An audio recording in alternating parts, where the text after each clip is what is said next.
Pascal. You are now rocking with that dude Pascal. We be going wild, Haitian in the building, so original. Got the haters catching feelings. Get your hands up to the ceiling and keep them held high, cause St. Louis is ready. Forget about it, goodbye. Hold up, we just saying hi. Five somebody, rise up. Weekdays, catch us live, somebody. Let's go. Good afternoon. Good morning. Good evening. Welcome to the Pascal Show. Hope you guys all doing well out there. Hope this show finds you in good spirits and all of that good stuff, because another day above the dirt is always a blessing. Let's not forget that, all right? We got some things we got to get into, guys. This is a very big chunk of content this afternoon, this morning, or this evening, wherever you're watching this show right here. We are going to be continuing on with our jail calls from Stephan Sterns. That's the only time you're going to hear me say his name. You know his name. You know the name we've all named him. It's just my nickname, and that's my name for him. And you're never going to hear it any other place except for here, just to be completely real. But nonetheless, we're here to get into that conversation, or into those recordings. So please do me a favor before we get in everything. Hit that like button down below. Hit that reaction button if you can. That'd be greatly appreciated. If you are watching on other platforms, aside from hitting that reaction button, hit that follow button. I'm on Facebook, X/Twitter, Instagram, TikTok, Rumble. Let's not forget to subscribe to this channel. If you're watching on YouTube, go over to my secondary channel, The Pascal Show Clips. Subscribe over there. Subscribe. Hit that notification bell. Set it to all so you know whenever I go live, whenever I upload, because a lot of times it's random. So please do me that favor. Hit that join button down below. Become a member. Support the channel if you can. That'd be greatly appreciated. Check out my Patreon. Check out my locals. And, of course, check out PascalMerch.com. We got some really great stuff over there. PascalMerch.com. Okay, guys. We're going to get straight into this pretty damn quick, okay? If you saw yesterday, we were discussing and listening to, we did a little bit of a recap. It was kind of a messy recap, but, it was off the top of the dome, off of memory and all that. But we did a recap of everything revolving around Madeline Soto's disappearance, her remains being recovered, the arrest of this monster, Stephan Sterns. I think that's the only, okay, I said it twice now, okay? We call him Pig Vomit, okay? PV, Pig Vomit, okay? That's his name on this channel and on this show, all right? But for what it's worth, all the things that have happened, that have been discovered, that have unearthed, revolving around this monster has been absolutely disgusting and deplorable. Now we're starting to hear more insight on how delusional and how manipulative this man actually is on his own parents. So we listened to a bunch of this yesterday. Now we're in part 2. There will be a part 3 because there's a little bit more left, because these are long conversations, long phone conversations. So, of course, we are going to be getting into a part 3 in the near future. But for right now, this is part 2. We got a good hour, over an hour and a half of phone calls that we're going to be going through. So it's time to get straight into this, okay? If you need a recap, this is part of a full playlist, Madeline Soto playlist. I've been covering and talking about this for a while now, okay? This young girl, went missing a day after her birthday party, celebrating her 13th birthday. And of course, weeks later, her body was found on the side of the road. He was, of course, arrested. Pig Vomit was actually arrested in connection to her demise. And what we're hearing in these phone calls is him still trying to make it seem like he's absolutely 110% innocent, which he clearly is not. It's been insane. And I am sure we're going to hear even more insane stuff in these next, I think there's 5 different phone calls that we're going to be listening to on this show alone. And then there's 4 left after this. So there's, like I said, this is insane. This is heartbreaking, because someone who's been locked up and they found all this information about him, on how he has terabytes of content that no person on this planet should ever be in possession of and also making himself. The fact that they have all this smoking gun evidence, he is still trying to play the innocent and still playing his parents, who clearly are in the deepest ocean of denial that I've ever seen in my entire life. But maybe things are going to change over the course of these 5 phone calls that we're going to be listening here in just in 2 seconds. So please, we're going to get straight into it because this is a long show. All right. There's a lot to look into and a lot to break down and listen to. So hit that like button down below, please. And thank you. Don't forget to hit that reaction button. Follow my other platforms. Also subscribe here, please. And thank you. We're going to get straight into this, guys. Without further ado, let's hear how much more manipulation he drops on his parents in these phone calls. Let's rock and roll. Hey, Hi. Yes. Okay. Anyway, yeah, just getting back to what I was saying,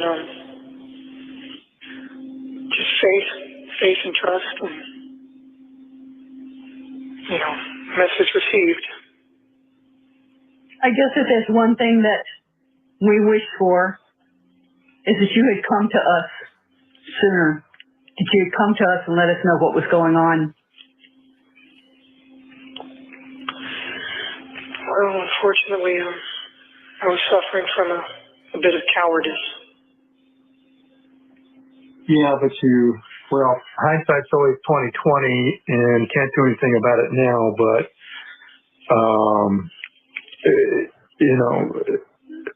this thing, It's bigger because of it.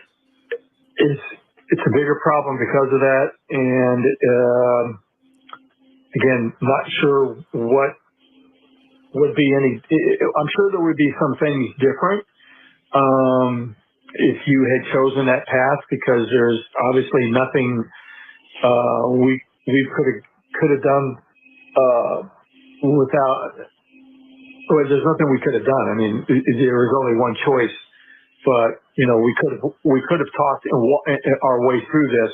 I mean, the phone call that you made to me earlier in the afternoon, if you had at least shared that, we could have talked our way through that and figured out a much better solution than whatever whatever you guys came up with, because none of that was believable. And I was thinking earlier today or yesterday that somehow I feel that you were forced into this, and I don't know, and that's just my speculation, that you were compromised and you were forced to participate in this, and as soon as you got away from the rest of them, you should have called me, and we could have discussed this, and the outcome would have been a lot different than what it is right now. I don't want to get your hopes up, and as I said, don't get carried away with any conspiracy theories, but... Okay, first off, for those of y'all who are late to the party, let me just explain something. He's on the phone with his parents, okay? Both his parents. They're on the phone with him. That's what we've been listening to since yesterday. And from my understanding, all of these phone calls, all these jail calls are with his parents. What's wild about this now is that his parents are falling into this idea that there's some sort of thing that he was forced into. What kind of thing was he forced into? Right? What was he getting involved in that would make the parents believe he was made to do something against his will? What is that? Right? What the hell is that? But again, this denial is ridiculous. And I still don't understand how this is even happening, guys. I still don't know. But just so you guys know, like I said in the beginning, this is a phone call. These are all jail phone calls that he is having with his parents. And it's for like the next part 1, part 2, and part 3. All of them are phone calls with his parents. Clearly, his parents still I don't even understand. Okay. I still don't understand how they are still thinking, oh yeah, he was forced to do this. Who did it? Who made him? Who forced him to do this? You see what I'm saying?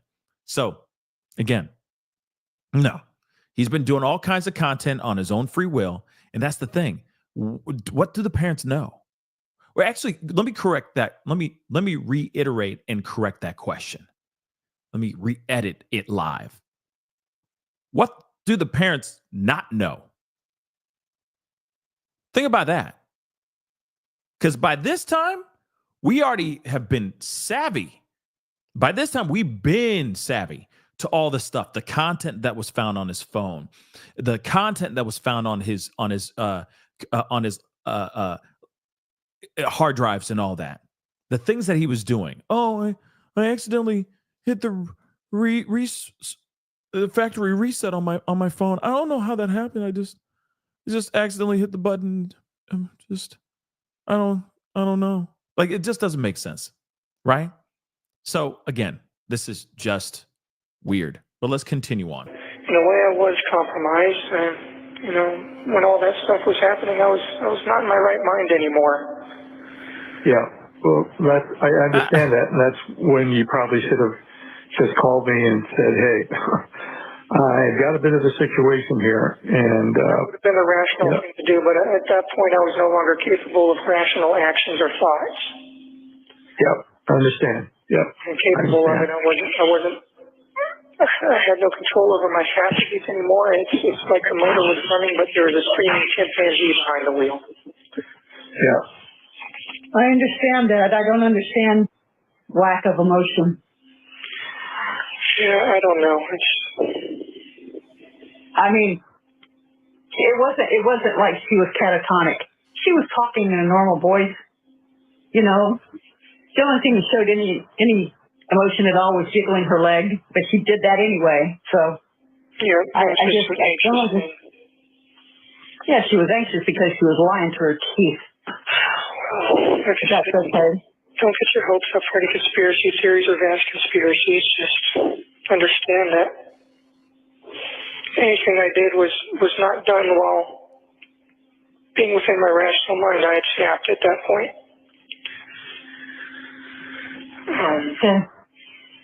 And I wish I had done the correct thing to begin with. I wish I had run downstairs and shaken her awake and called 911 and all that. And deserved I wish you had too. Huh. I wish you had too. Maybe she could have been saved, but she was beyond that. Hold on. I'm sorry, guys, but I got to roll that back. Because what in the okay, hold on. We got to roll that back. I'm sorry. Clearly, he's talking about Maddie. And then he says, yeah, I snapped at that point. Snapped in what way? What, you snapped in the thought of, oh, she's gone. The only thing I can do is pick her up, put her in a car and then just discard her on the side of the road. What makes you snap in that way? If you find somebody gone and you have nothing to do with it. You find Maddie gone. You walk into a room, you see an innocent Maddie gone. What's the first thing you do? Oh, yeah, I'm sorry. Yeah, you call 911. So what is this where he's like, oh yeah, I snapped, and therefore next thing you know, I come to and I'm in the car with Maddie's body in the car, and then suddenly I snap out of it again, and I'm on the side of the road just discarding her body under a palm tree. Like, make that make sense, guys. Hold on. I understand. Yep. Incapable of it.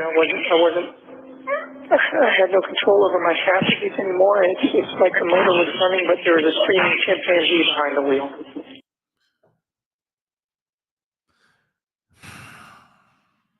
Make this make sense, guys. This is not. Hold on. Let me roll that piece.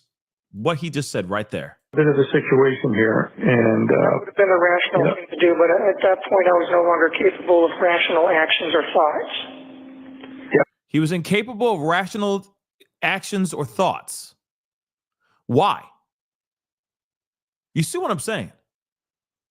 Math ain't mathin'. So why would he suddenly say, "Oh yeah, my mental capacity is just, was just completely out of whack. I completely snapped." Why would he snap?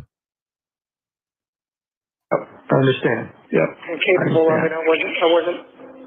I had no control over my faculties anymore. It's like I had no control over my faculties anymore. What? See what I'm saying? He's so sad that she's gone that he snaps. Let's just think about this as in the light of being someone who's innocent, truly innocent. You walk into a room. Yes, you see little Maddie gone. Let's just be real. Let's just play that scenario out, which is clearly not the case. Okay, guys, because I know some of you guys will take that and go, Pascal, he's guilty. We already know he's guilty. But I'm just saying, let's play that fiddle for just 2 seconds. And it's a tune that just does not work with pig vomit at all. But let's imagine for a second, we walk into a room, Maddie's gone. Yes, there is a moment of snapping for sure. There is mental grief, anguish, all these emotions that go through your body, right?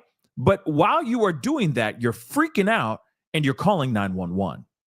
You're not snapping and having no control over your faculties to the point where you put her in a car, drive out into onto the side of the street, or you keep driving trying to figure out where you're going to discard the body until the wheel of your car makes the decision for you by blowing out, causing you to pull over. Then you have no other choice but to take her body out and put her on the side of the road because you're freaking out. Like I said, it just doesn't make any sense. If you're innocent, you're calling 911. You're not doing everything you can to cover your tracks. So again, I'm wondering, what is this forced? Then also at the same time, it's not like he has once tried to throw Jenna, Madeline Soto's biological mother, under the bus. He has yet to do that, from my understanding. So if she's not forcing him to do anything, who is forcing him to do anything? Random spirits that just showed up in the room? Something's not right here. Clearly, we already know he did this. But the fact that he's still playing his parents is absolutely wild to me. the motor was running, but there was a screaming chimpanzee behind the wheel. See, wait, I'm sorry. Hold on. Hear that again. Did he say murder? Got a bit of a situation here, and That would have been a rational thing to do, but at that point I was no longer capable of rational actions or thoughts. yep, I understand. Yep. I'm capable of it. I had no control over my faculties anymore. It's like the motor was running, but there was a screaming chimpanzee behind the wheel. Like, it sounds like he's saying like a murder was coming, but then it sounds like he's saying something about chimpanzees behind the wheel. Huh? Okay. That's what it sounds like to me. Even the auto closed captioning says it. Thought it said chimpanzees behind the wheel. I don't know. Somebody, Rich Buddy just said Jumanji. Yeah, it's kind of like that. But let's continue on. It sounds like he says a murder was coming, and like a group of chimpanzees were behind the wheel. That's what it sounds like to me. Now, I don't know what that means. Okay. I mean, he was talking about plastic purple dragons yesterday and mouse droids. So I don't freaking know. Okay. He's on cloud. I don't know. Umfufu. Okay. He's on planet Umfufu.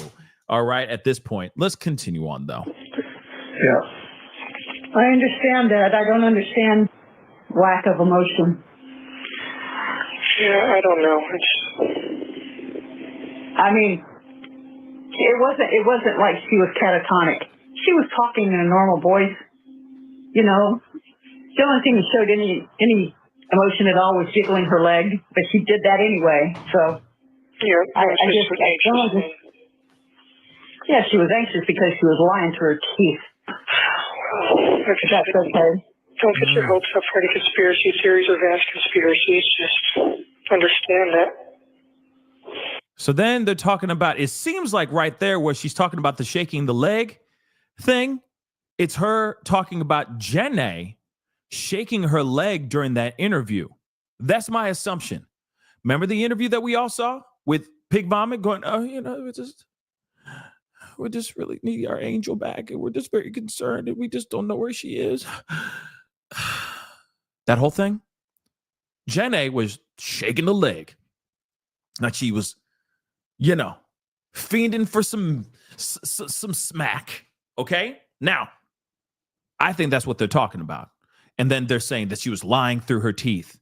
So the parents, it seems like, feel like they think or believe that Jenna has something to do with Madeline's disappearance and, of course, demise. That's what it sounds like to me right now. Does it not sound like to you like that? So again, it sounds like Pig Vomit is just riding with that. But he's like, no, let's not just throw out these conspiracy theories and all that. Because he knows what the truth is. The truth is it has nothing to do with Jenna, at least so far is of what we know. He took her life. He took Maddie's life and then took his car, actually his parents' car, put Maddie in the car, his parents' car, and then drove off. That's what he did. Jenna was apparently at home, oblivious to all of this, right? But the parents are sitting there going, maybe she's just lying through her teeth all the way around. And she's forcing him to be the culprit in this whole thing, right? Anything I did was not done while being within my rational mind. I had snapped at that point. And I wish I had done the correct thing to begin with. I wish I had run downstairs and shaken her awake and called 911 and all that. And deserved well, I wish you had too. I wish you had too. Maybe she could have been saved, but she was beyond that.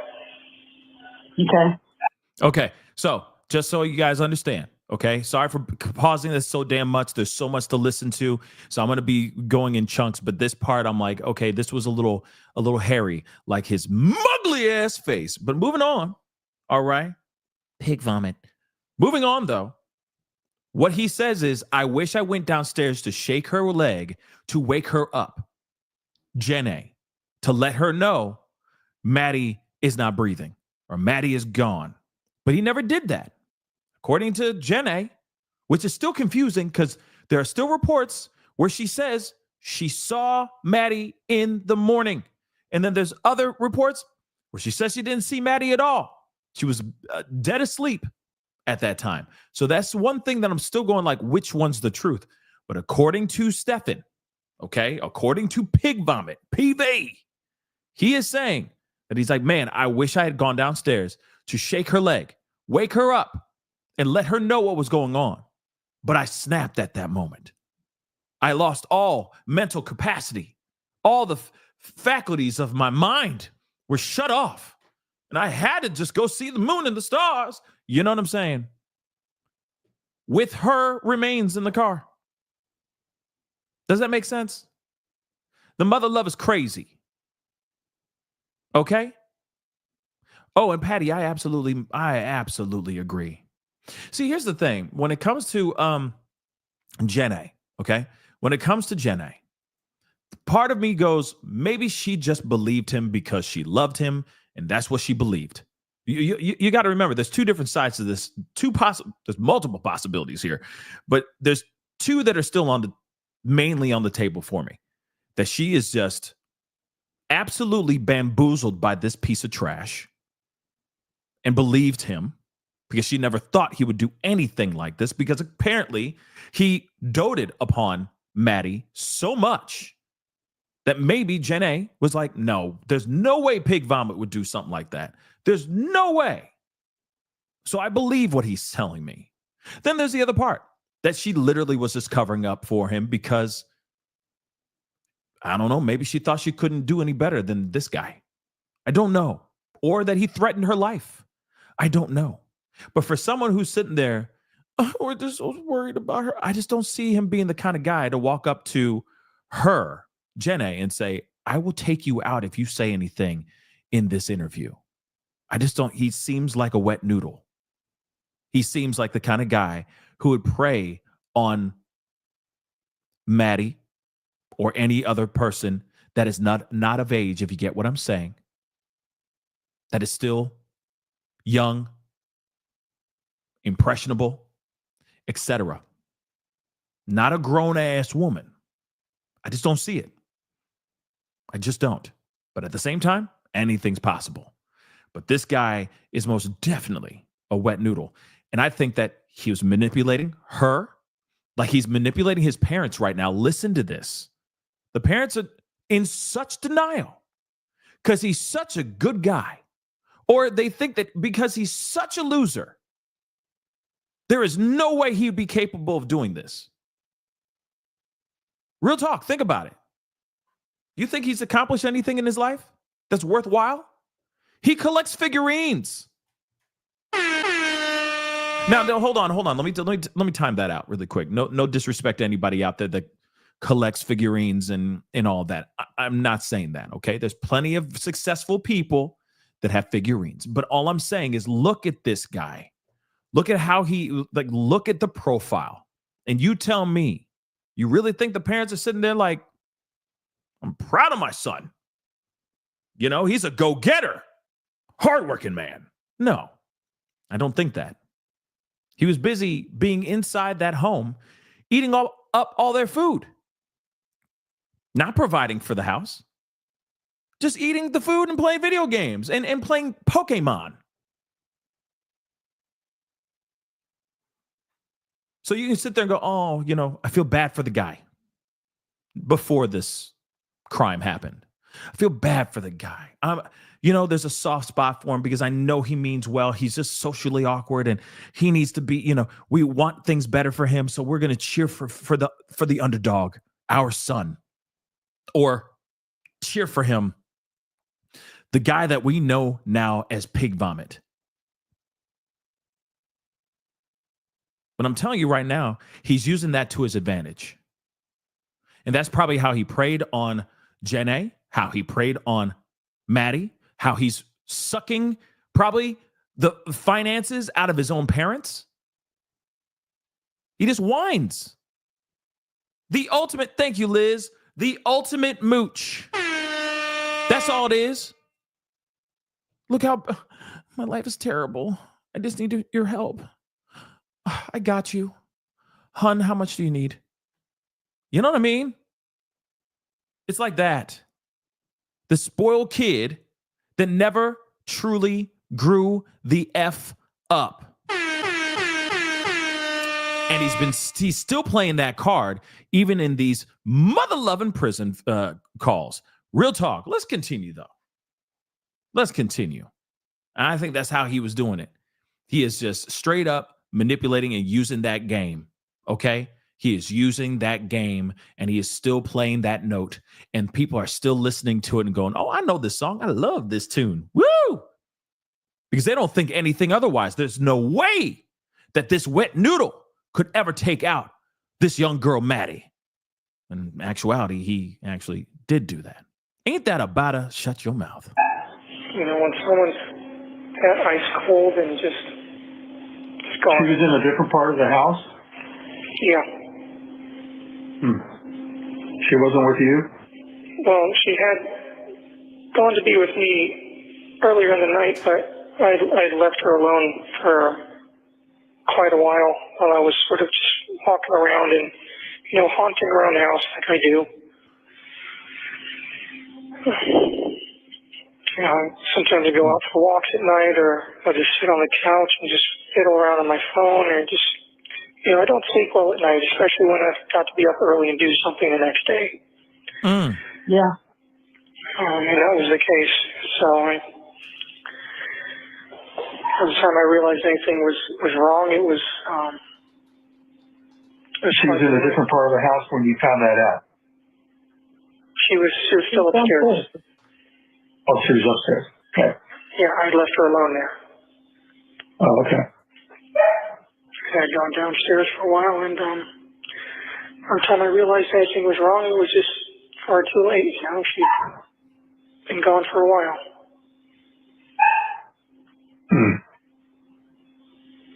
Yeah. Okay. Just, you know, just seeing her pale face and blue lips and how ice cold she was, and just crazy. That's going to stay with you. Yeah, that's Yeah, I remember seeing my brother when he had passed away, and that's the last thing I remember seeing of him. And so. Yeah, you know, it's just, you can tell. Yes, you can. My dad, yeah.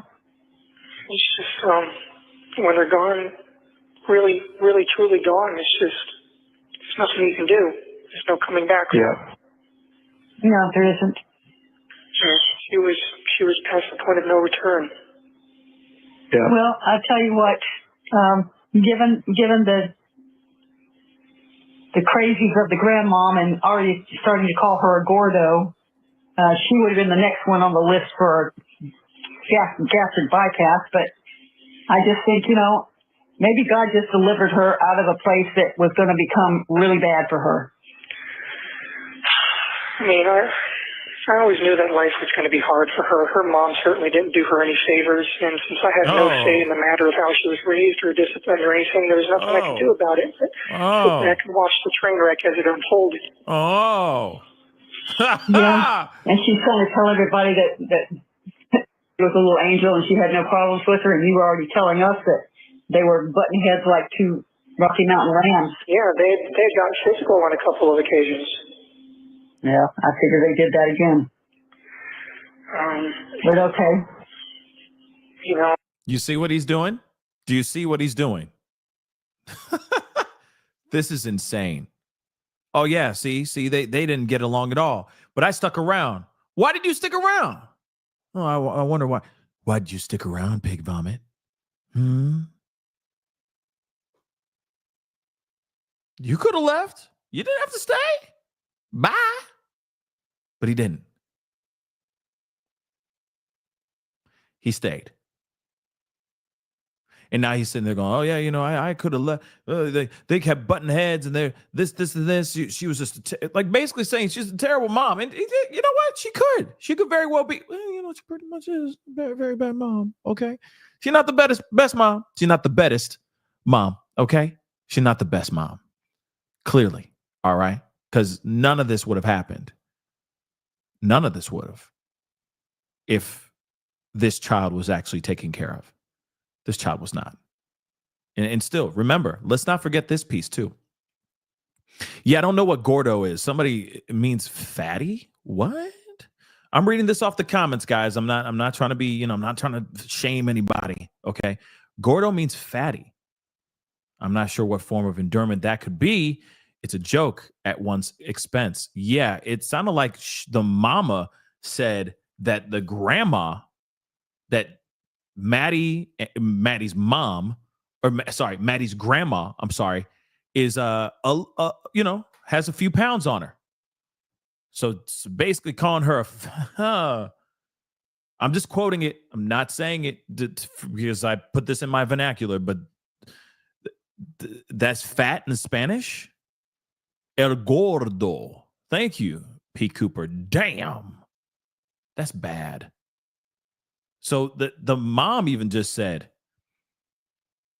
his own mom was saying that she's fat.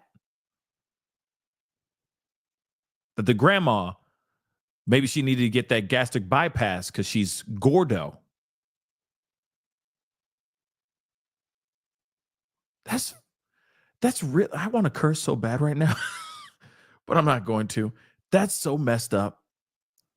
Fill in the word, you know, substitute the word messed up or messed with another word, if you get what I'm saying. That's really jacked up, y'all. Oh, a cheesy gordita. You know, we eat them all the time, but we don't sit there and go, what's the origin of gordita? You know what I mean? But that's very interesting. Wow. Okay, so that is really messed up. And that's his own mama. That's his mama. And I get it that they're mad and they're sitting there going, my son could do no wrong. My son's an angel. You know what I mean? But at the same time, though, okay. Don't they know that these things are recorded? I often played mediator between the two of them because I was the only one that could talk either of them down when they started going at it with each other. Yeah, I know. Where were the roommates when all this is going on? Upstairs, doing their own things. Was all that screaming and yelling and crap going on? Yeah, I'm surprised it's kind of, honestly, it wasn't that far out of place in that house. Was often given to yelling or loud crying or outbursts, and was given to yelling and screaming and coming down on people. It was happening a lot more and more often, which is why I kept trying to tell I think maybe your meds are becoming less effective. It seems like you're becoming more erratic and more unstable.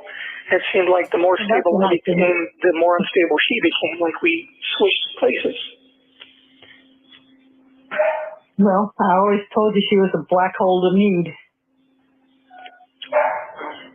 Yeah. Well, nothing to do about it now, but what I hate the worst is that she's sitting in a hospital having 3 meals a day, clean sheets, television, access to phone, reading, walking around free, taking a shower by herself, and you're sitting where you are. Yeah, I guarantee her food's probably a lot better than mine. Oh, I guarantee there's a lot of stuff that's better than yours. Well, it'll all come out in the wash. Yeah, well, hopefully. A very, very, very, very slim chance of doing anything about any of this, and I'm praying to God and asking for His help to make it possible. But well, how about giving up the chivalrous part and lay some truthisms on? And actually, the mom should have been saying, how about stop with the lying and come to terms with the crimes that you've committed? How about that? And I get it. Mom only believes one thing right now. Her son has been framed or been put in a situation that he does not deserve to be a part of. But at the same time, she could have been, she could have laid off on the combo, on the insults. Let's be real. All right. But I get it. She's mad. She believes that her son is being thrown into this situation, but he's lying to them. And the fact that they're not even listening and reading what the news is saying out here, and they're just believing what he is saying is unbelievable. Yo, that's unbelievable. This clutch your pearls type stuff. It's like, what? They believe him? Okay. But one thing that's interesting, he tries to make it seem like there was a fight. Now that could be true. That may not be true, but he's messing around with their minds. Basically saying, oh yeah, there was a fight, they were screaming and yelling, but it's a normal thing in that house. It's totally normal. So now you got this narrative that he's saying now, oh yeah, that they just have these fights. These are normal fights that happen on the reg. Really? Like I said, he's trying to play the game, and he's messing with his parents. You also got to remember, if he doesn't keep them at bay, he's got nothing. Think about that too. He doesn't get the financial support. He won't get certain things that his mouse droids and his purple plastic dragons sold, his figurines and his little collectibles sold. None of those things he would get no help. And I'm not justifying it, but clearly in his mind, that's probably what it is. He's like, I got to keep them at bay. I got to keep lying to them instead of just being like, here's the truth. Right? Which is still really jacked up. What's that? I said, quit being so chivalrous and protective of, start laying some truth bombs on her. There's truth bombs there. Maybe none as groundbreaking or bombastic as, you know, you might hope for, but there are some truths there, some ugly truths and some not so pretty truths, but you know, I guess I reacted to everything the way I did because I wanted to shield her. I wanted to keep her from getting any blowback from him, but you shouldn't have. You shouldn't have, because that left them only one person to lay everything on. That was you. Yep. And you know, I should have just done the correct thing from the get-go and let the chips fall where they may. But I couldn't stand the idea of losing them both horribly like that. And I lost them both anyway, so it was pointless.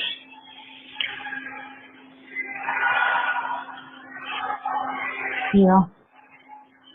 There was just so much agony and so much pain, so much shock and so much trauma.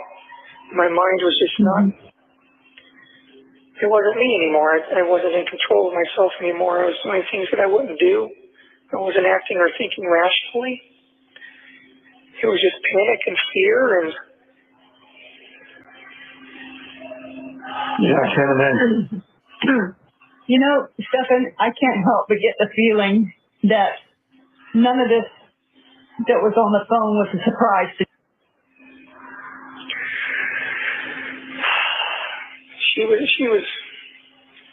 She was aware that I had certain feelings towards me. Yeah. Well, then why was she sitting there to sleep with you? She used to joke about it, you know, call it an electrocomplex. Used to joke and say, you know, you better not leave me for my daughter when she's older, things like that. Laugh about it, and they used to both ogle over me and comment on me and talk about me together and giggle and talk about how nice I looked, and it was not an appropriate situation. No, it wasn't. And, you know, I always had an issue with boundaries. She never respected any boundaries that I tried to set. You know, we got in arguments on more than one occasion about the sleeping arrangement, so I, you know, would beg her, you know, please make her go sleep in her own room. And she said, no, it's easier this way for me to wake her up when she's near me. And, you know, it's like we didn't have any privacy and, you know, just didn't have any space to ourselves. And she would suggest, well, maybe you should go sleep in bed instead. And it's like, you know, it's like a twin bed, and I'm, you know, 6+ feet, and no, why would I want to do that instead of sleeping in our king-size bed, you know? I should have broken up with her a long time ago and just distanced myself. Oh, hell yeah. Oh, hell yeah. Should have, would have, could have. Hindsight's always 20/20. Yeah, it seems to be my superpower. Okay, hold on. Oh my God. Like, there's so many things to unpack in that 3 minutes. Okay, first off, you mean to tell me? Hold on.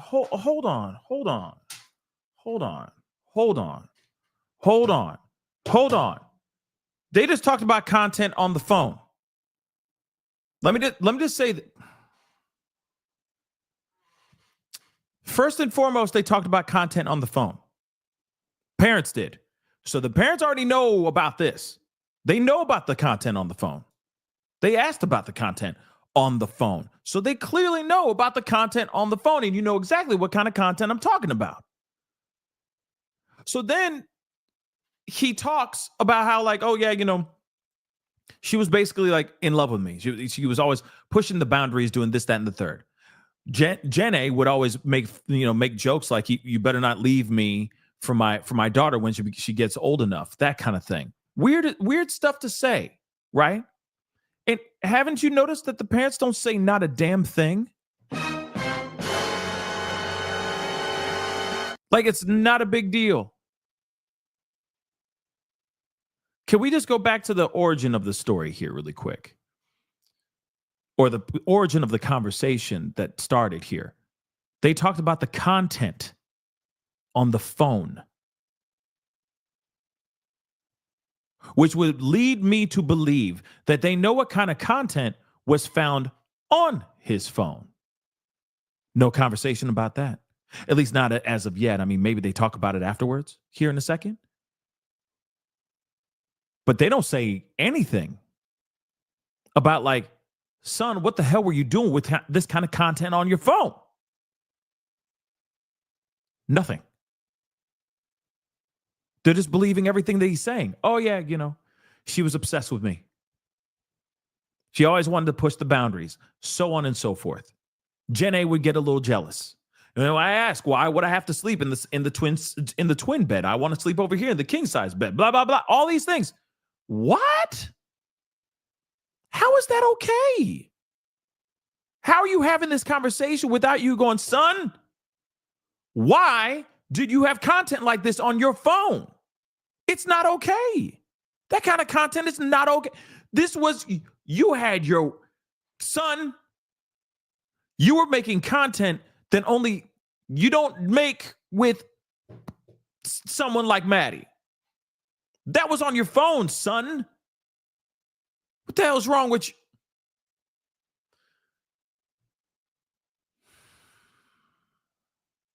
What the hell's wrong with you? I'm just going to finish it. What the hell's wrong with you? That doesn't make any sense, guys. Hold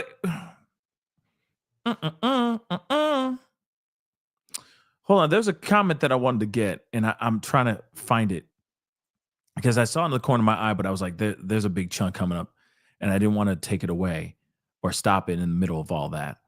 What the hell was it? Here it is. This. Stevie Glenn, thank you so much for the comment, okay?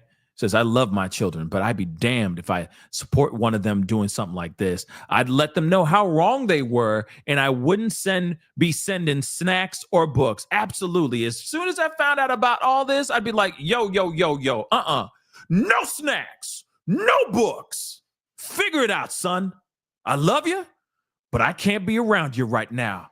God bless and good luck. Cutting off everything. Flatline. Nothing. No response. I'd be done. I'd be praying for him. Hopefully he doesn't drop the soap in the wrong places. Okay? Because you know what they do to people like him in prison. Please, God, protect his butthole. That's what I'd be praying for. Give him guidance and protect the butthole. That is it. You're not getting no commissary from me. Figure it out, son. Figure it out. Your purple freaking plastic dinosaur, dragon, whatever it is, figure it out. Protect your butthole. Good night. That's what I'd be saying. Okay? Because this is wrong.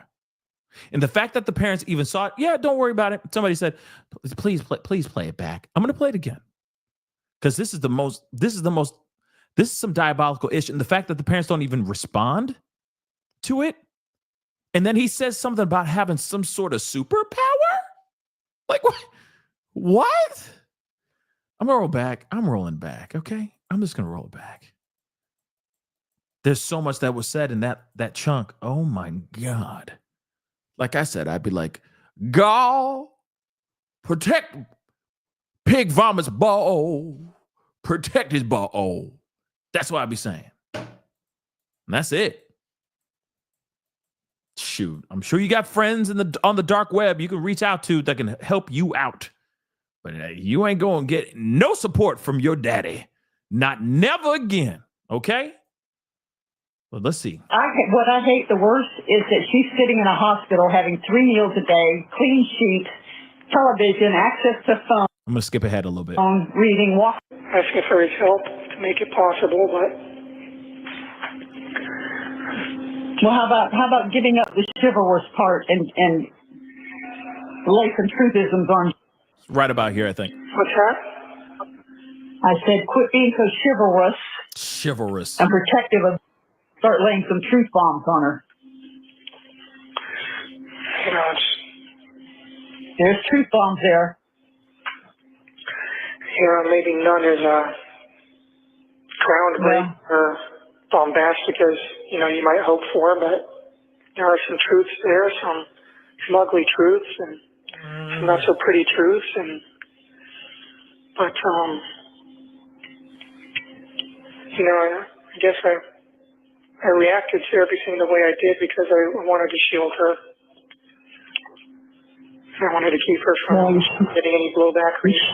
See, trying to be Superman now. He's like, I was trying to protect her from all the bad things, right? Right. You shouldn't have. You shouldn't have, because that left them only one person to lay everything on. That was you. Yep. And, I should have just done the correct thing from the get-go and let the chips fall where they may. But I couldn't stand the idea of losing them both horribly like that. And I lost them both anyway, so it was pointless.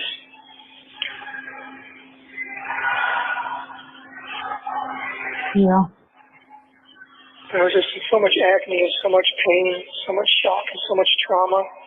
My mind was just not, it wasn't me anymore. I wasn't in control of myself anymore. I was doing things that I wouldn't do.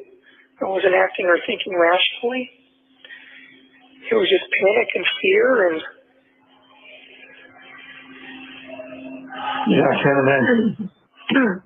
Stephan, I can't help but get the feeling that none of this that was on the phone was a surprise to you. None of this on the phone was a surprise to me. Now, to me, it sounds like they're talking about content on the phone. She was aware that I had certain feelings towards me. Uh-huh. She was aware that Jenna was aware that Maddie, according to him, she had feelings for pig vomit. That's what, so maybe it's not the photos. Maybe it's the phone conversations. Maybe it's the text messages that they saw. Maybe. Because I feel like if you saw content where you see his weed whacker out, okay? Sorry to get to that place, but real talk. And she's in the vicinity of the photo? You'd think that the parents would be like, why the weed whacker, son? You see what I'm saying? And if they don't react in that way, then something's up with the parents too. Yeah. Well, then why would she send her in there to sleep with you? She used to joke about it, call it an Electra complex. He used to joke and say, he said Electra complex. Hold on. The Electra complex. Let's pull that up.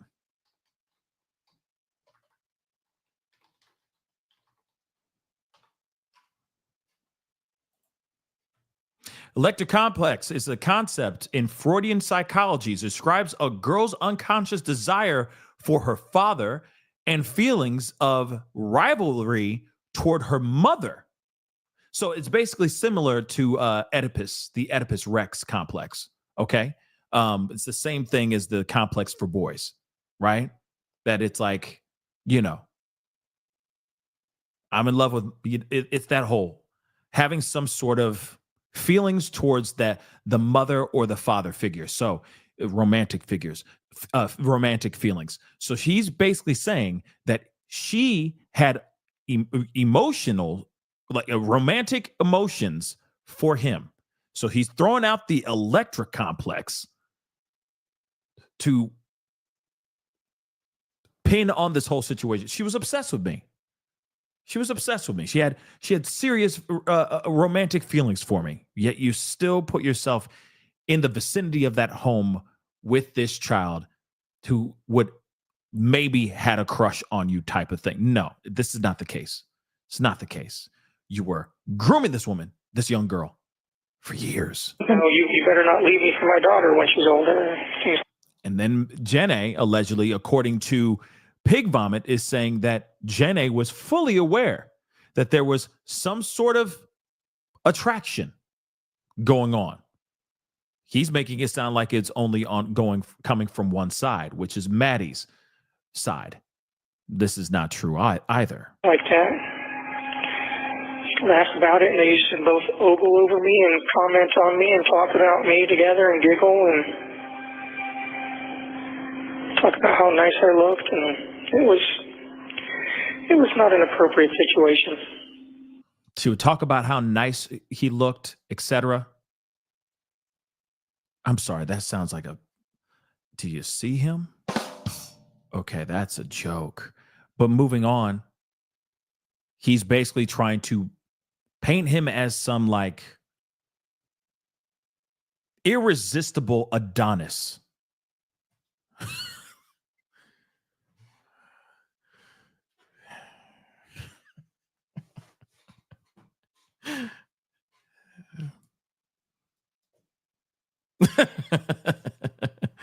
I'm sorry. Have you seen him? Just look over to your left. Ah! Just look over there. That's why his name is Pig Vomit. No, it wasn't. And, always had an issue with boundaries. She never respected any boundaries that I tried to set.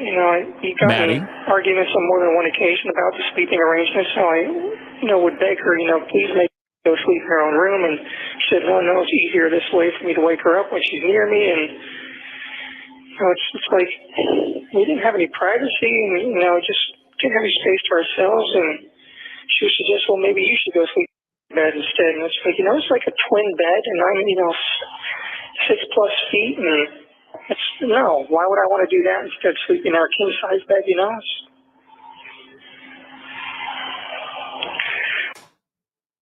You should have left.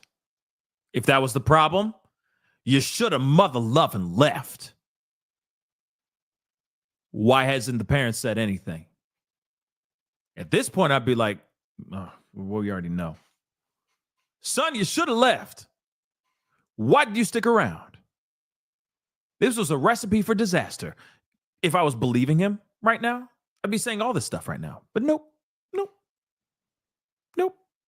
I should have broken up with her a long time ago and just distanced myself. Oh, hell yeah. Oh, hell yeah.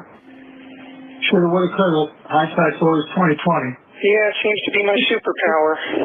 Useless superpower. Captain Hindsight. Well, you certainly didn't appreciate it when I told you that.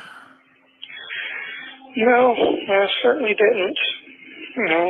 Typical, kid trying to make their own way or have their own ideas and realizing only too late, how valuable their parents' advice really was. Yep. Well, this is a shit show that rivals a pigsty. Yeah, Pig Vomit. Just had to say that. Rivals with the pigsty. Pig Vomit. Okay, we're going to continue. This is not something that you recover from. None of us will ever recover from this. Ever. 1 minute remaining. It's not recoverable. Okay, you got your 1 minute warning, and they're probably not going to give you a fourth run at this. Yeah, someone's screaming in the background right now, too. Okay, honey, I hear them. So, you going to try to call back tomorrow? Yeah, I'll see if I can call back in the next couple of days. I've probably got about $18, $19 left on the phone account, and I've got like 17 cents left in the commissary account. We'll try to do something about that. Okay. When do you need to have the commissary replenished? What? When do you need to have the commissary replenished? Whenever you're able to, I guess. I did get a pad of paper, though. Nice.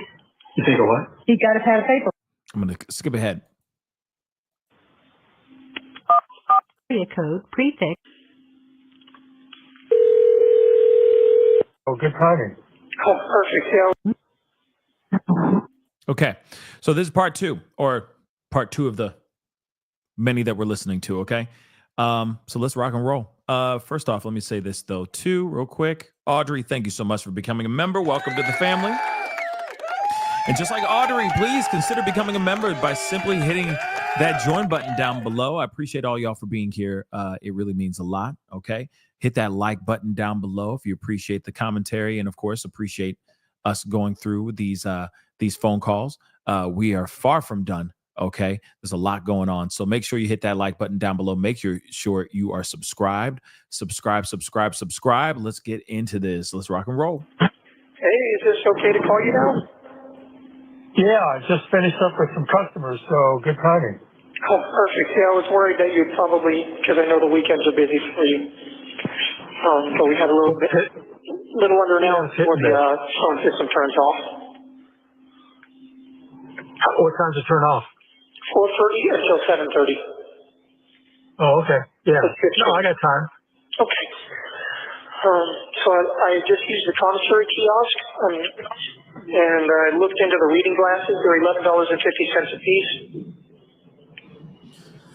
And they start at 1.25 and step up in quarter increments all the way up to 2.5.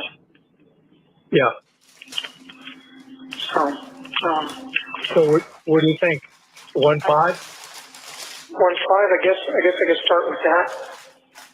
Yeah. Do you get a chance to try? I guess you don't get a chance to try tomorrow, right? No. Okay. Well, let's try 1.5.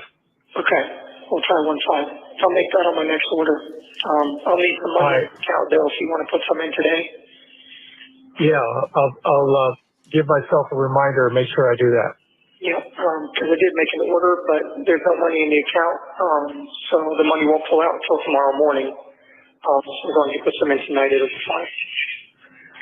All right. Let me make myself an alarm. Okay. I got myself some more coffees, a couple more sleeves of saltines, and some more root beer barrels. And I got myself a little treat. I got myself a little box of fruit punch beverage mix. Okay. And on my next order, I will get some reading glasses and see how that goes for me.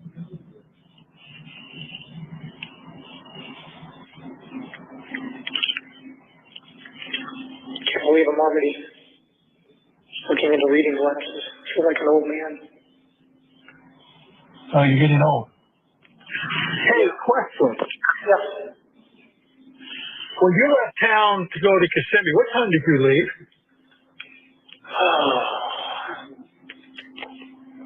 It was in the afternoon. It was a Sunday. Sunday Or like 4 o'clock? Yeah, maybe 4 or 5 o'clock-ish, something like that. Could have been later, 6 o'clock?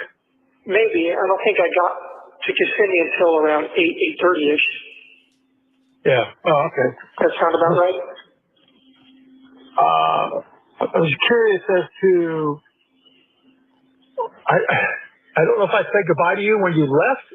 You said something about when I get back we would go shooting, so I guess we're not going to do that now.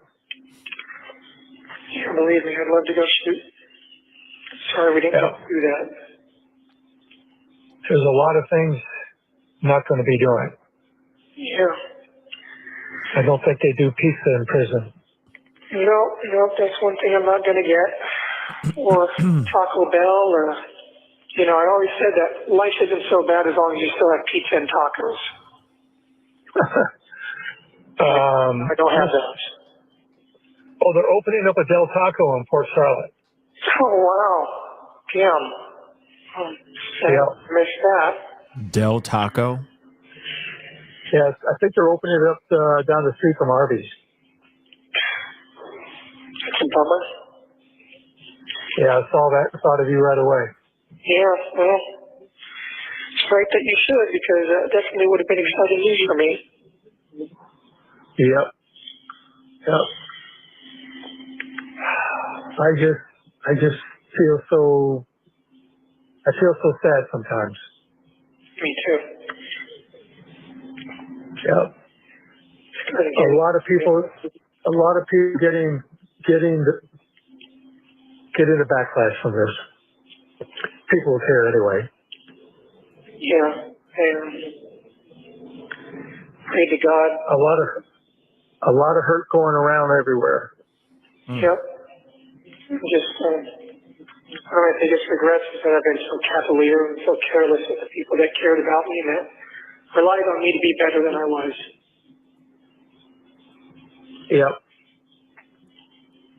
That's one of my biggest and deepest regrets. Yep.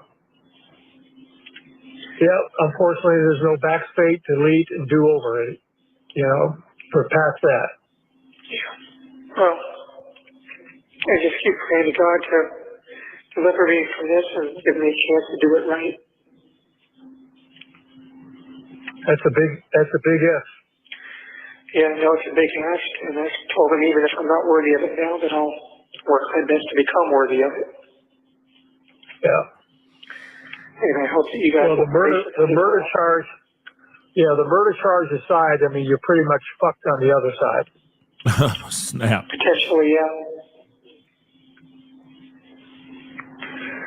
Yeah. I don't want to confirm or deny anything one way or the other. I'm trying to hold on to hope as best as I can and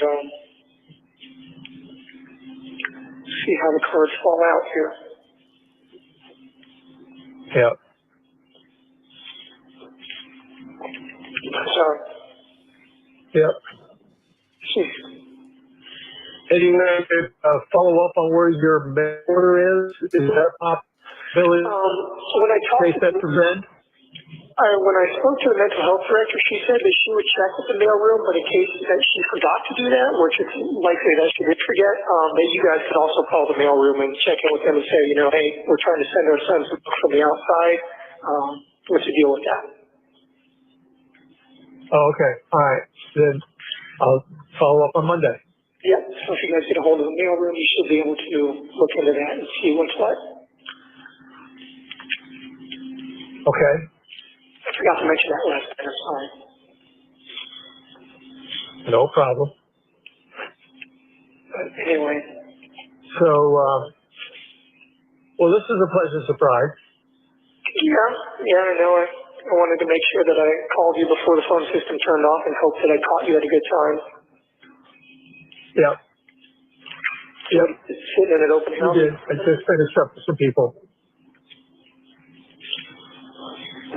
Are you showing houses or sitting at an open house? No, I was just showing some homes. Okay. So you're going back into the general side of things? That's all I'm doing. Well, I mean, I guess with the way the market is going down there, I guess general is not such a bad thing right now, huh? Oh, much better. You're not stuck trying to sell a single product. You've got the whole market available to yourself. Yeah. You get to control the narrative. Yeah, and I mean, I imagine that probably is a good deal right now, especially with the way it's heating up down there. So, Yep. wish I could be there to help you out. Well, me too, but can't dwell on that. We got to figure out what kind of path we can carve out it for you in the future. Yeah. Maybe God has a plan for you. Maybe I won't spend the rest of my natural life in these places, and if so, I need to have some sort of plan together. Yep. Some sort of resource to fall back on. You're a smart guy. You articulate well. You get passionate about something. Maybe God has a plan for you. Maybe.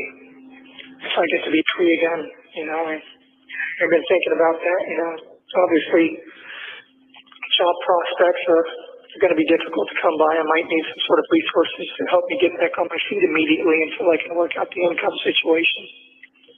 Yeah. Don't know what that would be, but because maybe we may be gone by the time you get out. I don't know if there's any way we might be able to set up some sort of trust fund or something. I don't know. I don't know how that would work out, but maybe some sort of plan could be gotten together, but that's all conjecture until we know what's going to be what here. Yep. So. Well, once we figure out what's what, then we can figure out what to do in the future. Yeah. And, Yeah, he's talking about. Oh, did you? He's like trying to figure out like the his money if he ever gets out. And let's be real, he's never getting out. At least I hope he never gets out. He's looking at some serious time. If not, he's looking at the ultimate price. He might be taken out by the government, by the state, okay, for this crime that he did, okay? So again, it's crazy that he's sitting there going like, and I get it, the dad is still going like, he's still my son. There still needs to be something left behind, a legacy of some sort. But at the same time, he's like, I need a trust. Like, I mean, this could be some freeloading kid who's just been waiting out for his parents to just kind of fizzle away so he could just take the money and live off that money. I don't know. Like, it's like I said, it's just, yeah. Anyway, let's just continue. Did you manage to find my watch? No, not yet. Okay, you probably haven't looked for it yet. Still the mother-loving watch. Well, if it's in the storage stuff, I'm not tearing that stuff apart because you can imagine I had to cram. The boxes that were in my room. Well, we've been through the boxes and there wasn't in your room. But you didn't look inside the mouse droid popcorn receptacle. We went through everything. So and I can tell you it wasn't there. So it wasn't in the mouse droid popcorn bucket? Nope. Damn, where is that watch? It's got to be in there somewhere. I mean, it wouldn't be anywhere else. I would have brought it with me. Well, I can tell you that we went through everything, fine-tooth comb, and not there. What do you think that watch is worth? At least in the condition that it's in right now, I mean, it needs servicing. It's probably overdue for service, but $1,200, a couple thousand maybe more. Yeah. If you find these certificates of everything that are in the stores, my Omega box is in there somewhere. That will help. I think you were on target with the first number because Omegas don't get the value that Rolexes do. Well, probably. So Rolexes do retain their value a lot better. Yeah. But I wasn't thinking about that. I just wanted something that was different and not a Rolex. Any a-hole with money goes and gets a Rolex. Doesn't require any taste or any knowledge. I like the fact that Grandpa had an Omega as well.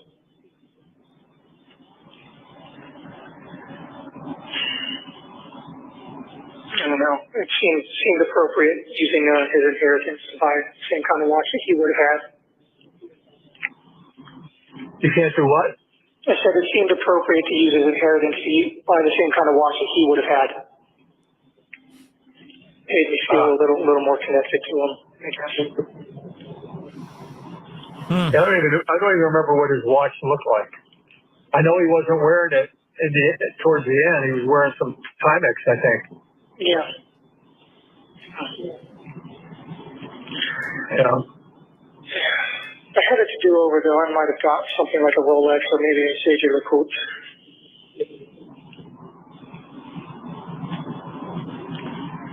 Submariners are always nice and fun. There's a lot of Rolexes out there, that's for sure. Yep, there are. You don't see many JLCs, though. That's a little more offbeat brand. But, or maybe I would have even gotten a ball. That would have been cheaper than the Omega. A lot more robust.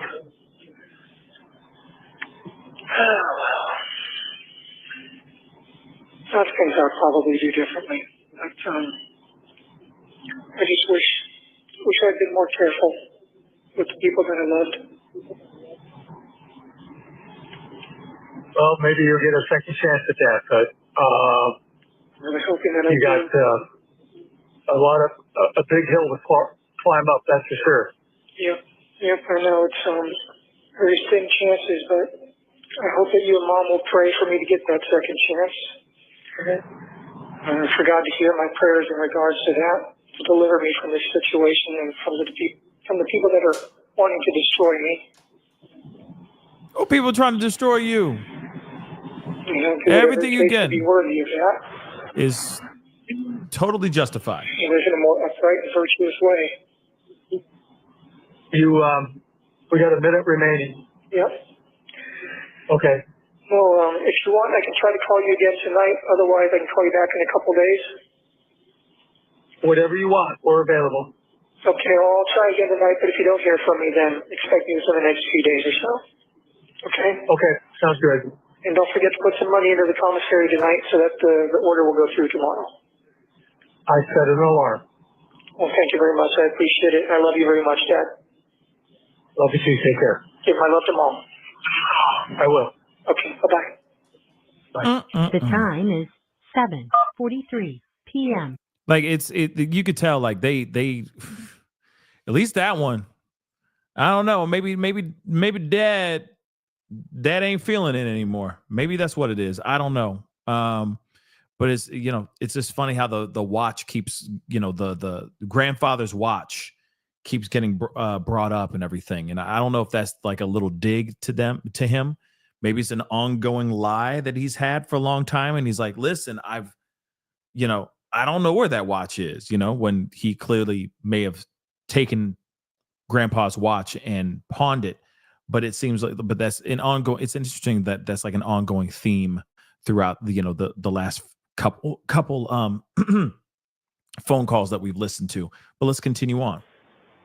United States of America.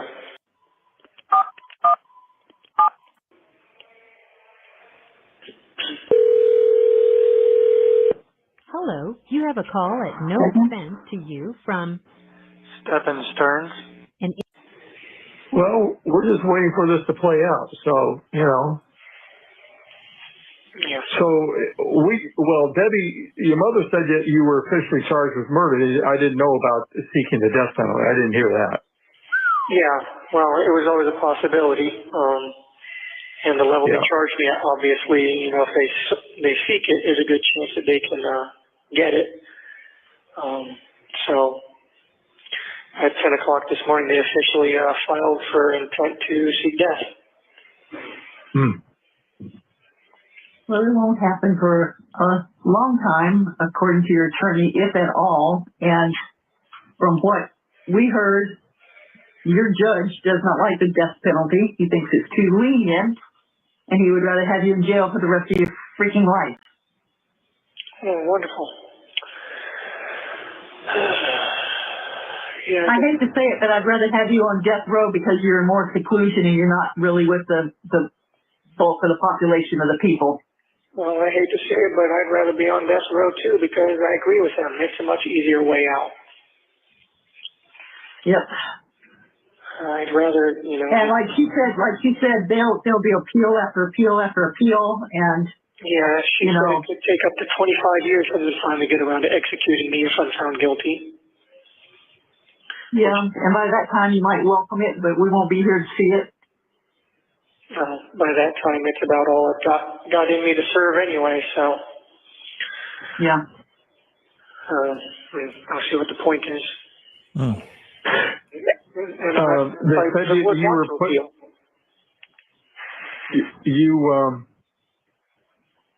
Back in seclusion. They said they put you back in seclusion? Well, I've been in seclusion this whole time. Well, that you're going to stay there or something? So I don't know. A lot of misinformation. Yeah, well, I'm still in isolation, yes. I'm still in medical, although they moved me to a different cell here in medical, but this one has a bed at least, or I should say a platform to put my mat on. But, I'll be moved again because eventually they're going to need this cell back. Because it's got a restraint. Any word on the books? No. Were you able to follow up with the mailroom on Monday? Well, we tracked the order and it was delivered to Seminole, so we know it was delivered. Yeah. I don't know how to get a hold of anybody. Oh, okay. You can't call the facility here and ask to be transferred to the mailroom or something? I don't know. They have a mailroom there. I guess I can call. The mailroom is at a central distributing place. Yeah, but they have to have a delivery. They have to have a delivery depot there to accept the mail. I have to forward everything and send it to the proper people. Yeah, I'll try again tomorrow. Okay. But, all right. So, yeah, I got the news earlier and told my attorney that I'd try to call you this evening, but you guys should hear it from her before you hear it from the news in case I can't get a hold of you. Yeah. Yeah, we're expecting a little bit of blowback from that.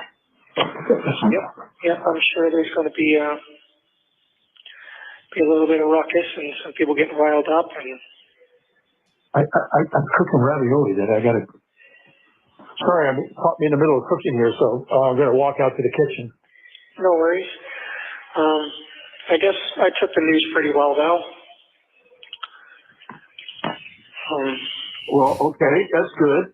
I'm just remarkably calm about everything. I've had this overwhelming sense of peace and serenity, and I don't know, maybe that will change, maybe it won't. I don't know. I'm just, as weird as it sounds. For some reason, somebody thought that we were right around the corner, I guess, less than an hour from Orlando, and I said, we're 3 hours.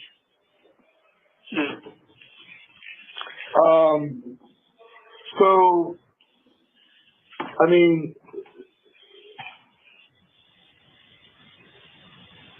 our understanding and impression is that you didn't do this, so why do you feel at peace and serenity with it? I don't know. I guess whatever happens, I don't know. Yeah, I mean, are you going to be accepted? Going to be the fall guy for this? Is that the deal? Well, I think between that and the prospect of spending the rest of my natural life in a very miserable place before I eventually die alone with no one to care about me or give a shit that I've passed on, I don't know. I think. Well, I mean, I think whoever's involved in this needs to have justice served on them. I mean, if you're not part of this, then let's get that cleared up. I mean, it's not for you, but for the family. I'm pretty positive that this was all an accident. Huh? I'm not sure that any one person is to blame. Maybe no one's to blame, or maybe everyone's to blame. Okay, so what's interesting is Dad is now sitting there going like, wait a second, hold up. How are you okay with the DP? Explain that to me, son. How are you suddenly just coming to terms with this and just being okay with this? If you are innocent, then you shouldn't be okay with this at all. And this man, this pig vomit can't even sit here and say, you know what? I did it. Can't even say that. Now he's sitting here exactly what you guys are saying now. Okay. He's sitting here going, oh yeah, it was an accident. So what was the accident then? What exactly happened here? Again, the only kind of person that comes to terms with an announcement of him looking at the DP like that is somebody who is guilty of doing a crime. And now he's on the phone basically saying, oh yeah, it was an accident. What? And the thing is are the parents are the parents going to catch that? Like they caught that? Him being like, okay, it is what it is. I've come to terms with it. You've come to terms with what, son? You said you didn't do this. So how are you coming to terms with something that you say that you innocent on? Explain that to me, right? This is insane. A little bit. I'm not sure, but honestly, there's no grand conspiracy here to hurt her. Were you awake when sent her into the room with you? Yeah. And she was fine when she came into your room? What time at night was that? Maybe 11-ish or so, I'm not sure. Okay, so she was fine. So what happened between 11 and whenever you found her? Well, that's the $1 million question, isn't it? Yeah. I mean, when you say you were out of the room, for what length of time were you out of the room? I don't know. 15 minutes? No. I left the room a couple of times. The first time I left to go to the bathroom and Second time I was out of the room for maybe a couple hours or so, maybe more. I'm not sure. I'm not sure. Oh, okay. Well, that was plenty of time for the one-armed man to do it. Stop. The daddy just quoted The Fugitive. Okay. Oh my God. Okay. You clearly the dad is not the dad is catching some stuff. Okay. He's finally starting to catch it. All right. Well, without getting into too much detail, she was acting kind of weird before she went to sleep, so I don't know what was going on there. But, acting weird, like having difficulty? Just strange behavior, acting loopy. Oh. Yeah. So I'm not sure. Have you been drugged? I have. I honestly can't get into too many details just because I don't want to hurt my case, but I have some suspicions in that regard. Come on. Whether it was given to her by anyone or whether she helped herself, there are reasons to believe she may have done that as well. Oh boy. But I can't. okay. Obviously, can't get into too much detail because No, I'll I know. the case, and my attorney will tear my throat out with her bare teeth if I flap my lips too much. Okay. Soon as things get weird, as soon as things get hairy, like his muggly ass face right now. Okay, what does he do? He goes, there's certain things I can't say. No, I can't say anything much because I don't want to get myself in trouble, and he just leans on the lawyer excuse. Man, flap them gums, man. Flap them gums. He's flapping them to her. I'm getting notes to her. One of the social workers whose specialty is dealing with people who are looking at the death penalty. She'll be here Monday, so I'll pass some more notes through her to my attorney, Alicia. And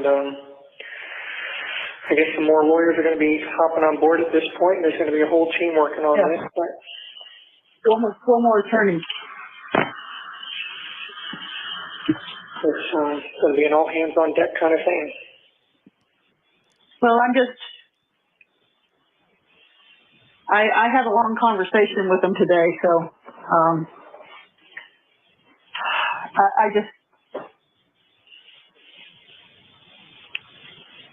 there's some things that cannot be passed off as you didn't do it. As you know, there's too much evidence to it. But I told them, I said, you're still my son and I don't hate you. And I do not believe in my heart, I do not believe that you killed that child. You loved her too much and she loved you. And I just don't think I don't think it happened that way. So if it was an accident. We had a lot of wonderful plans for the week and we were all looking forward to it. And we were all very happy to be reunited. It had been months since we'd all seen each other. And there's no reason that I would have given all of that up for literally no reason to hurt her and traded all that for this. No, there isn't. But there's jealousy on the other side too. I mean, if she told you, I hope you don't leave me for my daughter, that tells me that she was thinking about that for a while. Well, it was said half jokingly, but it's just one of those things. Again, I don't want to go into too much detail, but there's a lot of shit going on, Yes, I do. I have nightmares imagining what you're living right now. I'm okay. And it sucks. It's just a terrible place, and I've heard other inmates in the cells next to me talking about it. Those that have been in and out of correctional institutions their whole lives, and they say of all the county jails they've been to, this one is by far the worst. Well, actually, Rebecca said that today too. She said they are much more paranoid and they're stricter than they would have been in Orange County. Yeah, they don't regard your rights as being as too important here either. They don't treat you like a human being. They're very antagonistic here as well. And mental health can hold you in these cells in isolation against your will for as long as they want to under the guise of self-harm protocols. Even if you qualify for bail or bond, they can just keep holding you here and not let you walk free until they're, quote unquote, decide you're not a danger to yourself, and they can decide that for whatever reason they dream up. Yeah. It's all very, very, really murky. Yeah, the whole thing is murky right now. Yeah, a lot of people lose their mind in this place. Well, I can see that happening. Yep. And, you know, I hear and see people that go into these isolation cells like I'm in, they start losing it completely and breaking down after 2 or 3 days. Well, you're stronger than that. Yep, I've been in here for over 3 months now in isolation, and I've never once lost it like that, so. But you know what? Truth be told, you've never been one that needed to have people around you. No. You didn't need it. It's nice to have them, but you don't need it. You know, it's just. Yeah. I just keep telling myself that there are people that have survived worse than this, and this is not going to kill me, and this is not going to break me. Okay. Don't let it. No, I won't. I'm determined not to. Know that we're here. And I keep telling myself. I understand that if we can get this car sold, where we can get some money for your account there, I understand that you can actually, like, maybe pay $5 to see a movie or something on those tablets. I don't know about that. It's like a penny. I don't know if it's a penny a word or what it is with the text messages, but you have to keep them brief. Okay. Hey, while I'm thinking of it, can you, that smart connections or communications, can you send your passwords for some of your accounts, especially Spotify, because I keep getting billed for monthly for Spotify? Oh, there's the 1 minute number. Yeah, I can try to pass those along to you. Or give it to your attorney and have her do it. If nothing else, I'll do it to the social worker on Monday. But I keep telling myself every day, repeating this mantra, you know, patience and faith, patience and faith. I just have to have patience and faith. Yes, you do. And I keep praying to God for deliverance, and I just have this overwhelming sense of serenity, and I hope that's His way of telling me it's all going to be okay. Even if not, regardless, what it is, Stephan, it's His way of letting you know that regardless of what happens on earth, you've asked for forgiveness, He's forgiven you, and you're not going to be penalized further. I'll try to call you back in 15 minutes, but if you don't hear from me, I'll call back for the next couple of days. Okay. Love you. Love you too. Bye. The time is crazy. 7:43. But you can tell, like, it's like he keeps asking for, like, forgiveness and all that stuff, like for deliverance and everything. So why does he need to do that if he believes he's innocent, right? So again, the parents better be smart. You know, the parents got to wake up. You feel me? They got to wake the F up. Let's continue on. If you believe United States of America. be recorded and subject to monitoring at any time. Thank you for using IC Solutions. You may begin speaking. Hey there. Is this a good time? Yeah, I tried to get the call the first time and it just disconnected us, so I don't know. When it goes to voicemail, it just auto refuses. No, it didn't go to voicemail. I was trying to pick it up. So. Okay. Are you at home? Yes. Why? Oh, I was just wondering if you were around, if both of you guys were there. We're both here. All right. So did you hear from my attorney yet? Yes. Okay, so you got the news then that they filed this morning to seek the death penalty. Yeah. How are you guys holding up? Well, we're just waiting for this to play out. So, you know. Yeah. So Debbie, your mother said that you were officially charged with murder. I didn't know about seeking the death penalty. I didn't hear that. Yeah. Well, it was always a possibility. And the level Yeah. they charge me at, obviously, you know, if they seek it, is a good chance that they can get it. So at 10 o'clock this morning, they officially filed for intent to seek death. Well, it won't happen for a long time, according to your attorney, if at all. And from what we heard, your judge does not like the death penalty. He thinks it's too lenient, and he would rather have you in jail for the rest of your freaking life. Oh, wonderful. Yeah, I hate to say it, but I'd rather have you on death row. This is a repeat. Sorry about that, guys. Hold on. no one to care about me or Child, you loved her. You don't need it. You know, it's just, Yeah. I just keep telling myself that there are people that have survived worse than this, and this is not going to kill me, and this is not going to break me. To your attorney, it happens on Earth. Press 1 to place a call. For calls within the United Sorry about that, States, guys. Canada, and the Caribbean, please.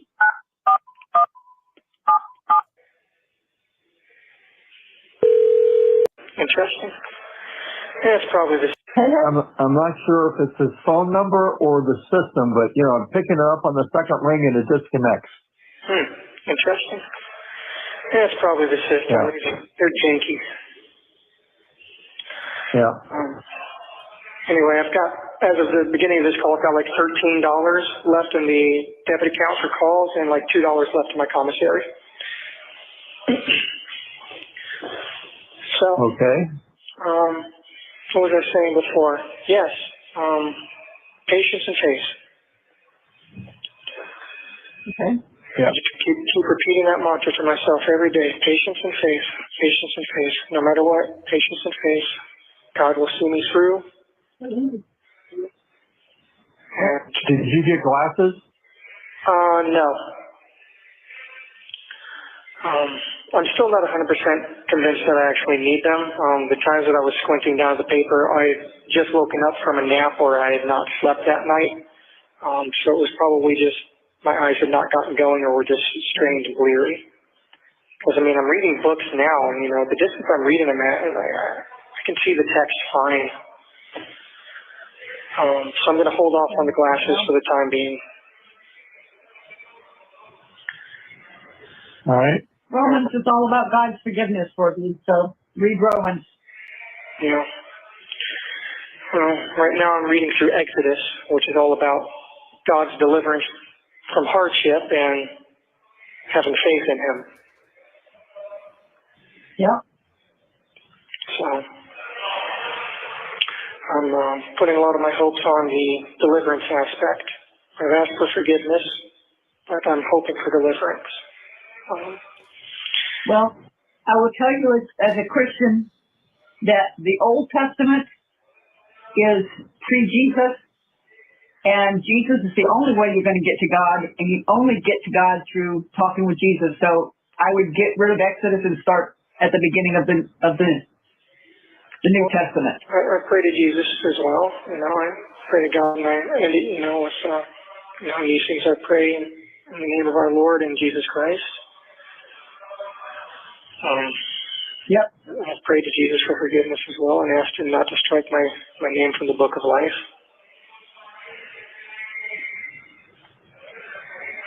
Okay. It's just, This mom is something else. I talk to God a lot, and, you know, things have been bad. You know, I've been suffering a lot here, but I think of it as a test of faith. I just have to endure this and survive it. And, you know, things have taken a very grim turn, obviously, but, you know, also things do get darkest just before the dawn, and I sincerely hope that I will have a dawn, but, Well, it can't get worse, can it? well, I don't know about that. I'm sure things could always get worse. I don't know what's left. Population. Well, I'm sorry. I'm talking about Charlie, you said. yeah, well, it's true. I mean, I guess murder one is about as bad as it can get, and the death penalty is about as extreme as it can go. Yeah. I don't even know what method they use down here. Say what? Lethal injection, I think. Yeah. Oh, I guess that's not so bad, right? You go to sleep and then you go to heaven. You're not going to heaven, baby. Yep. Oh. So, I wonder if they still do I last think they meals give you as a a special tranquilizer, request. but Like, is it just me, or does it feel like he is just playing this sympathy fiddle? You know what I mean? He's just playing the smallest little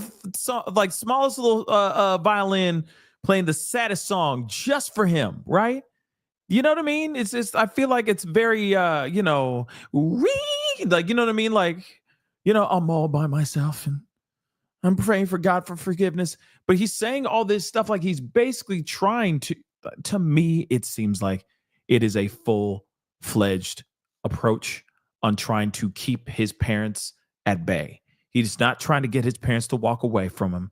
He's trying to get them to stick around so that he can get what he needs from them, preferably money, support, etc.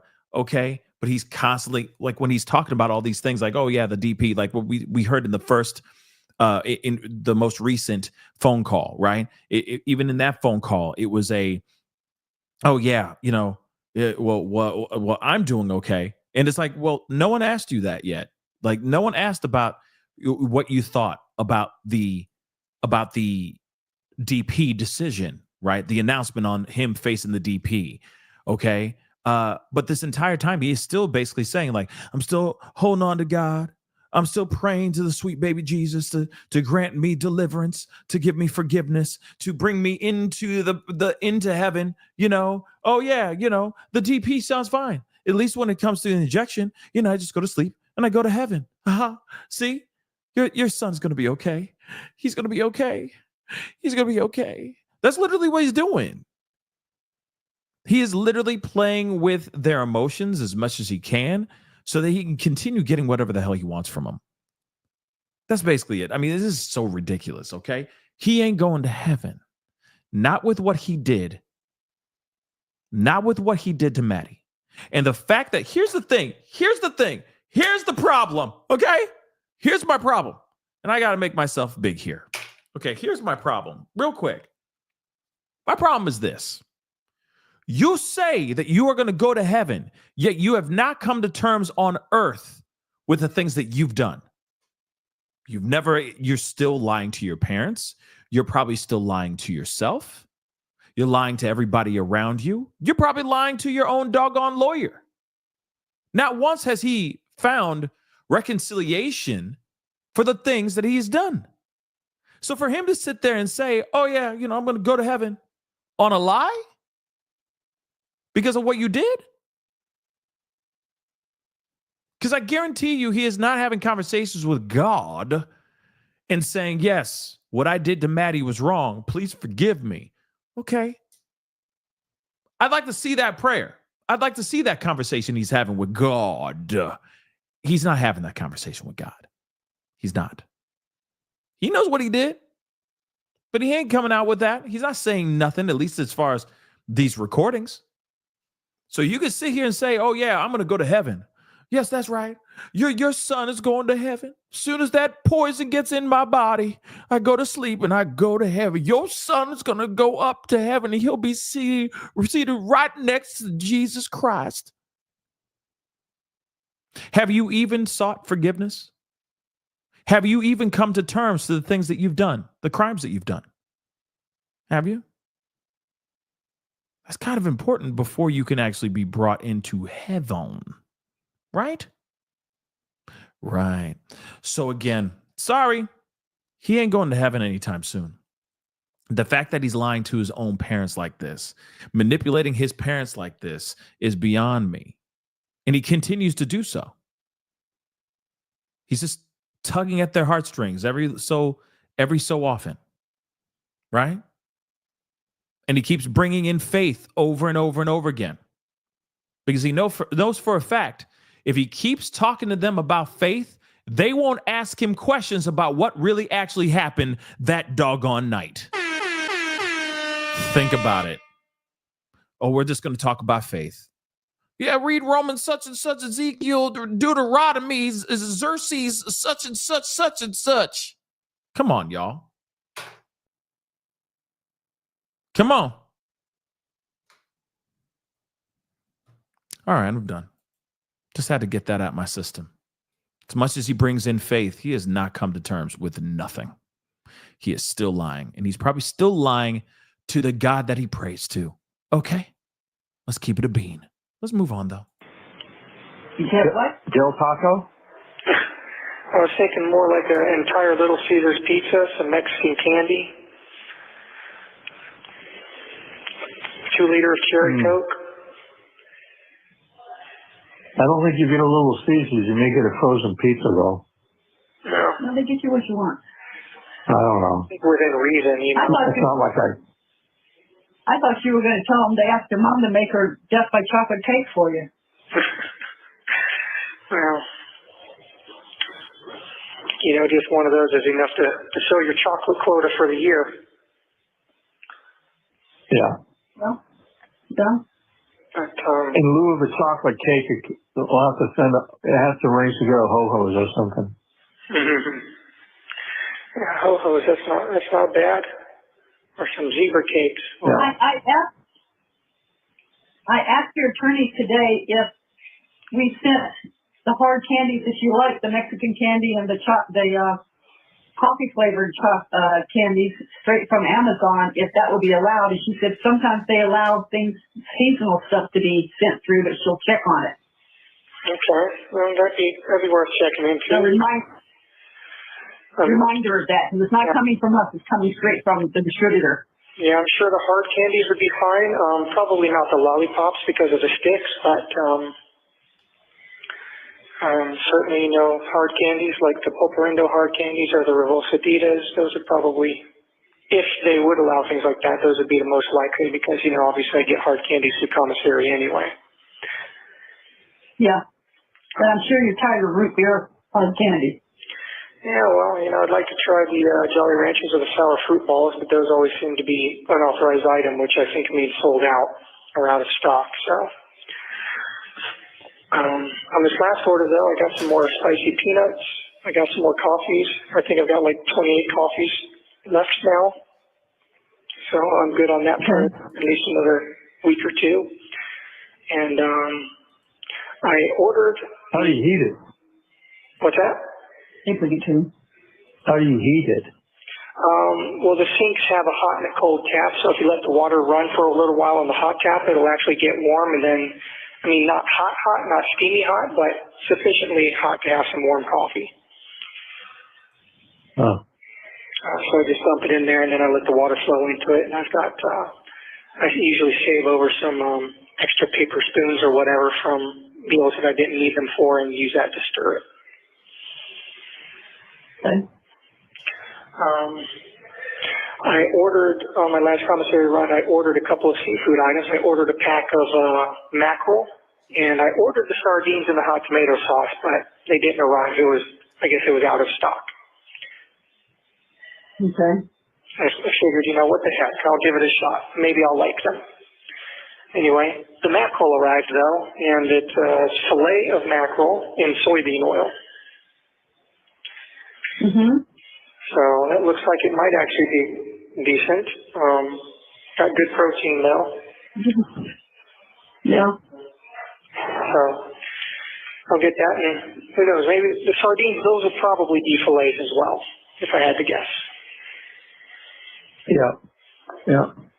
It probably won't be the whole fish, not like anchovies are sometimes, you know. Yeah. So anyway, I'll keep trying to get those because I want to try them out, you know, put them on a saltine cracker or something. Yeah. That'll work. All right. Yeah, you know. You get hot chocolate there? No, I do not get hot chocolate, I don't think. I've looked at the drink mixes and I haven't seen any hot chocolate. Oh, okay. But like I said, I got some fruit punch beverage mix, and that's pretty good. For about $4.60, I get 8 pouches, and each of those pouches is good for 2 servings in these little 6-ounce cups. So it's, in reality, it's like 16 servings. Okay. So it's actually a decent deal. So that's basically what I've been doing, just getting coffee, hard candies, and saltine crackers. And then every once in a while I'll splurge and get some spicy peanuts, or like I did this time, got the seafood stuff, and I even got a couple of curry cheese danishes. Oh, cool. Okay. So I'll splurge on special treats. What brand of Danish is it? Clover Hill. Okay. Yeah, it's like a bear claw They cherry. must get it. Yeah, that's a school food service company. Yeah. Yeah, a lot of this stuff is like these sort of off-brand, like the spicy peanuts are from Moon Lodge. The hard candies are from like Corner Store Candy, things like that. It's all distributed through the Keith Commissary Company out of Missouri, I guess. Yeah. Yeah. So, but it's actually, some of these things are actually pretty good. The Moon Lodge snacks are very good. They have this buffalo blue cheese ruffle chips. I tried those on one of my last big splurges, and those were actually surprisingly good. And their sour cream and onion chips are actually very good. Some of the best sour cream and onions I've had. Okay. Oh my So God. that's interesting. No salt and vinegar, huh? No, unfortunately not. No salt and vinegar, and no all dressed. No Zapp's voodoo chips, nothing like that. Yeah. You should, if you never tried the Zapp's voodoo chips, by the way, you should get them at the store. They're really good. They're like crunchy kettle cooked We've chips. had them. Oh, yeah, the flavor, they remind me. This phone call is sponsored by Voodoo Chips. Moving on. Yeah. All dressed. It's got a little bit of all. Our taste buds are kind of changing. A lot of stuff just doesn't taste good to us. Yeah, my taste buds have changed too, honestly. When I first got here for the first week, I wasn't able to eat the food, and it's funny how eventually your body forgets what good food is supposed to taste like. No, eventually self-preservation kicks in and you just eat what you get. Yep, you get hungry enough, you'll eat anything, and then I'm able to eat, a lot of the stuff now, including the vegetables that are just bare vegetables without anything on them. Bare broccoli, bare cauliflower, bare carrots, You have to understand that with your blood pressure problem, they're not giving you any salt on that stuff. Oh, no, I'm getting the normal trays. They took me off those diet trays. Okay. But they don't put salt or butter on stuff anyway because, that would be too good. They don't want to make the food taste good. They don't want people to want to be here. I mean, he's got a point there. If the food is actually decent and, there's not much incentive for people not to come here when they're homeless or desperate. Not that it matters because homeless people are getting thrown in jail anyway. If the Florida legislature passed a bill that made it illegal to camp in public places or sleep in public places. So these places have become mental hospitals and homeless shelters. Well, Trump was right when he called DeSantis the sanctimonious. Yeah, that guy's the man thinks he's a little god now. No, he definitely is a goose-stepping little dictator who tiptoes around in high-heel shoes and is sinking the ship that is Florida. Wow. The only thing he did good was support us during COVID. Well, we're hearing his political views now too. This is crazy. What happened to Maddie? What happened to the conversation about Madeline, huh? That was just to give the middle finger to Washington, basically. Well, everything else he's doing is seriously undermining civil, constitutional, and human rights. Yes, it is. So I've not been happy with what the party's been doing down here for a long time. Well. But no. It's unpleasant. I don't want to talk about the sad ass. Hey, do you guys get to vote in there? You can petition to have your rights restored to vote, but I'm not sure exactly how that works. I read something about it in the inmate handbook, but I'm not sure. Depending on what it might depend on your charges or your levels. I'm not sure. Okay.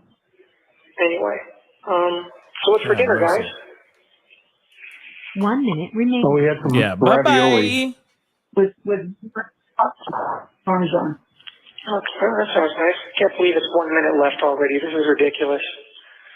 Well, when you talk about this BS. No, it's okay. I might not be able to call you back in another 15 minutes. I'll try, but if you don't hear from me next couple of days, I'm much closer to the officers now, so they can get around to me. I'm not on the other side of the pod anymore, where it takes them longer to get to me and ask for the phone back. Okay. All right, but I'll try again in 15 minutes. All right. A couple days, okay? Okay. Okay, love you. All right. Have You both. mercy. Bye. Press 1 for Okay, so this is the last one here. All right. Just so you guys know. Again, a lot of this is very self-centered. A lot of it's very self-centered. And all has to do with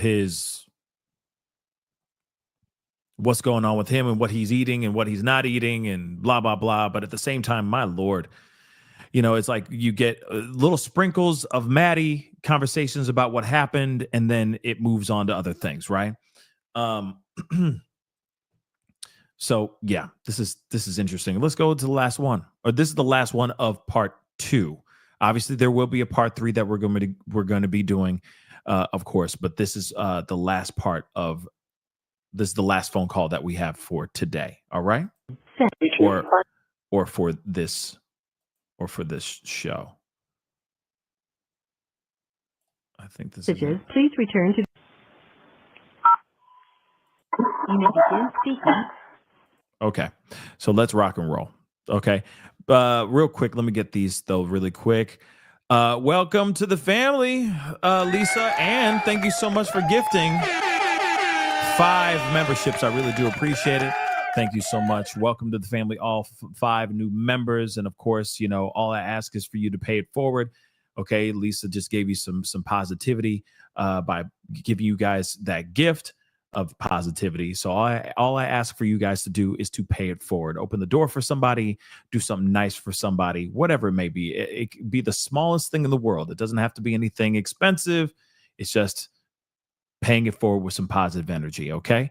So again, thank you, Lisa, for all that, and welcome to the family to all of you guys, including Lisa, okay? And S-Dubs, thank you so much for the love. Love your new background. Hit the like. Love your new background. What background? What new background? Background hasn't changed, but I appreciate the love. Thank you so much. Let's get into this, shall we? Hey there. Hello. Can you hear me okay? What? Can you hear me okay? Yes. Yes. Okay, good. This will be my last call tonight, and I'll have about $7 left in the debit account after this call. I'm putting money in now. Okay. Okay. Anyway, so you guys had a good dinner. That's nice. I wouldn't say good. It's sufficient. Better than what you had, I'm sure. Oh, I'm sure, yeah. You would be surprised to see your father. He is down over 60 pounds. I am down 47 pounds. Wow, congratulations. Yep. Yep, I've lost a lot of weight too, and I'm starting to exercise a little bit myself during the day. So Okay, first off, they're losing a lot of weight, right? 60 pounds, whatever pounds. I mean, do you think that they are just stressed and depressed with their son in prison? And he's sitting there going, oh, great job. Ooh, Clearly, this has to do with some stress, all right? And the lack of eating. wow, the stress looks great on you. How much weight did you lose? You know what I mean? Like that's ridiculous. I've been doing a lot of push-ups and crunches and squats and whatnot. Well, that's why I sent you that Kata book with the exercises, because it uses isometrics. I bet you he is not doing not one damn thing he's saying. I guarantee you Pig Vomit's not doing air squats and hip thrusters and crunches and whatever, that push-ups and whatever. He's just laying around sulking, sad, because he's screwed. You know, and they were saying, well, maybe they'll think it's a fighting book. And I said, it's not a fighting book. It's an exercise book, and it makes you sound in mind and body. And if anybody needs that, it's someone in jail. Well, sound in mind and body. If they think it's questionable for any reason, they'll reject it and then ban it. Okay. Did you get my list of books, by the way, from the social workers? I think we did. We? No. No. Okay. Let's get them there. No. Fax that to you, or I don't know. Anyway, I've got another. How many books can we send you at a time?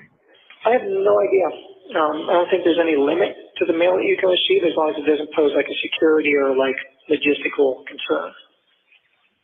Okay. Do you guys? One thing that Rebecca told me today when we were talking about the Kata book, she says, "You'd be surprised at the raunchy romance novels some of these guys get." Oh yeah. Mental Health gave me a novel that turned out to be it was a thriller, but it was a romance novel. And I was reading that, I was like, this is like pure word smut. Yeah, well, that's a housewife porn. Yeah, no kidding. It's I call it literature designed to stimulate ovulation. Yeah.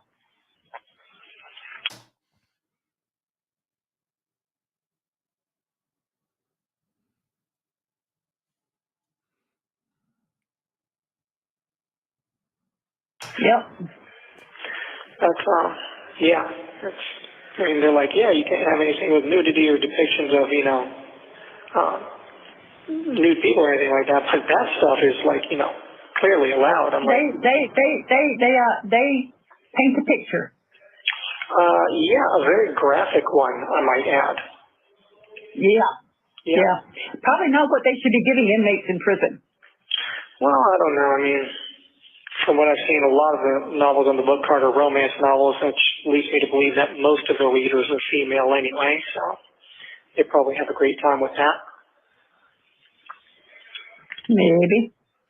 But, maybe. Well, anyway, I'm just hoping to get some Michael Crichton novels and some classic literature, some Tolkien. And I put in a request on my page for some manga comics, like the Japanese comic book / graphic novels that a lot of the anime shows are based on. I talked to Mental Health, and they said stuff like that should be okay as long as it's, bound with glue and not staples like a regular comic book. I said, yeah, these are bound with glue. They're more like graphic novels. Okay. But they come in series, and they're the basis for a lot of what the animated shows are based on. So if I can't consume the animated shows here, I can at least see what happens with the stories. Okay, that works. And at least the ones that I've requested should be okay. I don't think they've got anything bad. I don't think they've got like any outrageous nudity or anything in them. Sometimes, manga comics do, because sometimes anime does, because the Japanese have a different attitude towards it. But the ones that I've requested, I think, should be safe enough. Are those available through Amazon? Yes, they are. No, just ask them to send us a list. To put it on the list. Well, we got to get the first order confirmed. Yeah. We gotta establish that we can actually get this going, and then I'll tell you which titles to go for. But I do have one of the ones that I want. It's Neon Genesis Evangelion. And I won't remember that. It's okay. It's a complete series, and I actually have. It comes in like larger consolidated volumes. And I actually have volume 1 in the drawers, in the plastic drawers beneath my desk, if you wanted to look at that for reference and see what I'm talking about. Okay. I think there's like 5 or 6 of those volumes. Oh, goodness. Okay. So they won't let me send them to you, so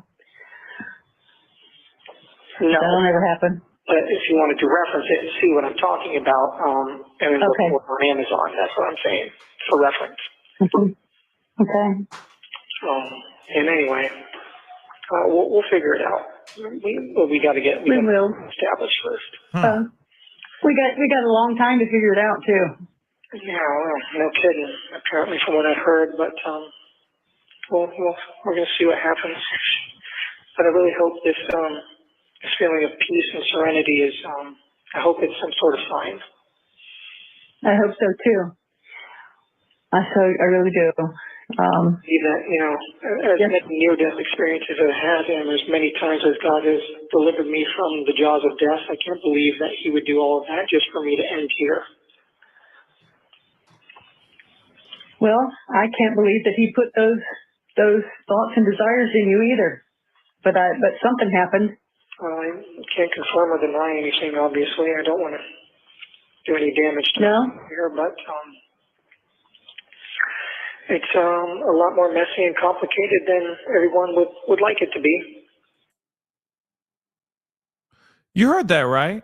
Am I crazy, or did she just say something like she's now okay? I mean, I'm not crazy, am I? Because it sounded like the mama, coming to terms with, like, she knows exactly what he's in there for. She knows this is okay. I'm rolling that back so we can hear that one more again. I can't believe that He put those Me from the jaws of death, I can't believe that He would do. So I really do. Even, as Yes. many near-death experiences I've had, and as many times as God has delivered me from the jaws of death, I can't believe that He would do all of that just for me to end here. Well, I can't believe that He put those thoughts and desires in you either. Sorry. I can't believe he put those thoughts and desires in you either. So mama's like, I know what you did. You see what I'm saying? She knows. And let's be real. You're right, Patty. She already been known. Okay, let's not be dumb here. She been known. They know exactly what's going on. But of course, in the very beginning, it's kind of like, I can't believe our son could be doing this kind of stuff. Why would he ever get that kind of thoughts in his mind, so on and so forth. The fact that he sounded like he had like near-death experiences and all that crap he said, right? And then he's like, I just can't believe that God has God's plan for me would be my life ending here. Well, then she goes, well, I can't believe you have those thoughts and those desires in you too. Basically saying the devil got a hold of you. So what are you talking about? God didn't put those thoughts in your mind. That's the devil. So again, it's very interesting that she says that, because it's like she's slowly coming to terms, coming to the realization that her son is a monster. Okay? Let's be real. Yeah, Sarah. Yeah, I think they've probably started to come to terms with his CP accusations, but seems they haven't bought into the idea of what he has done to Maddie. Now, that's a possibility too, right? Because she doesn't say anything so far about him unaliving her. All they're saying is those thoughts and those desires that you have in you, right? So, it's like, that wasn't God's plan. That's not part of God's plan. That came from something else. Mama said that. And Mama in the very beginning has been sitting here going like, you know what I mean? How could they do this to my child? He's an angel. He would never do something like this, right? So it's very interesting that she now is turning the corner, you know what I mean?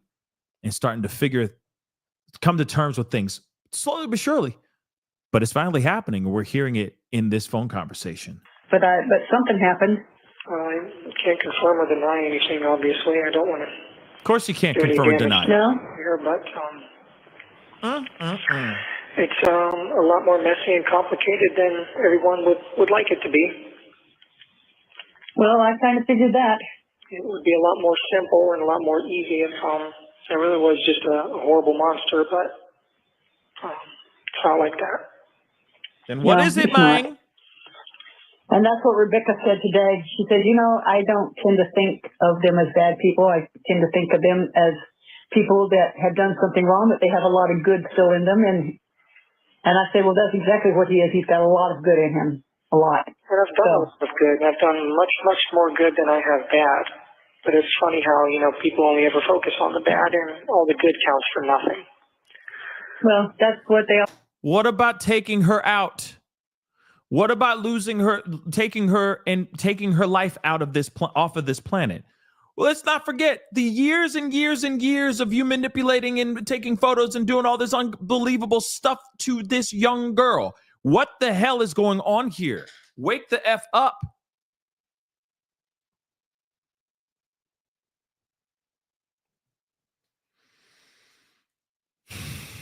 Always said, it's like being late to work. When you're late once, they don't forget it. When you're on time 360 days a year, they don't think about it. Yeah. Well. Or when you're bad, they don't forget. And when you're good, they don't remember. Yep. If we had to put all my good deeds and weigh them against my bad deeds on a scale, the good would far outweigh the bad. Well, since God considers sins a lot different than you do, you just never know how it works out. But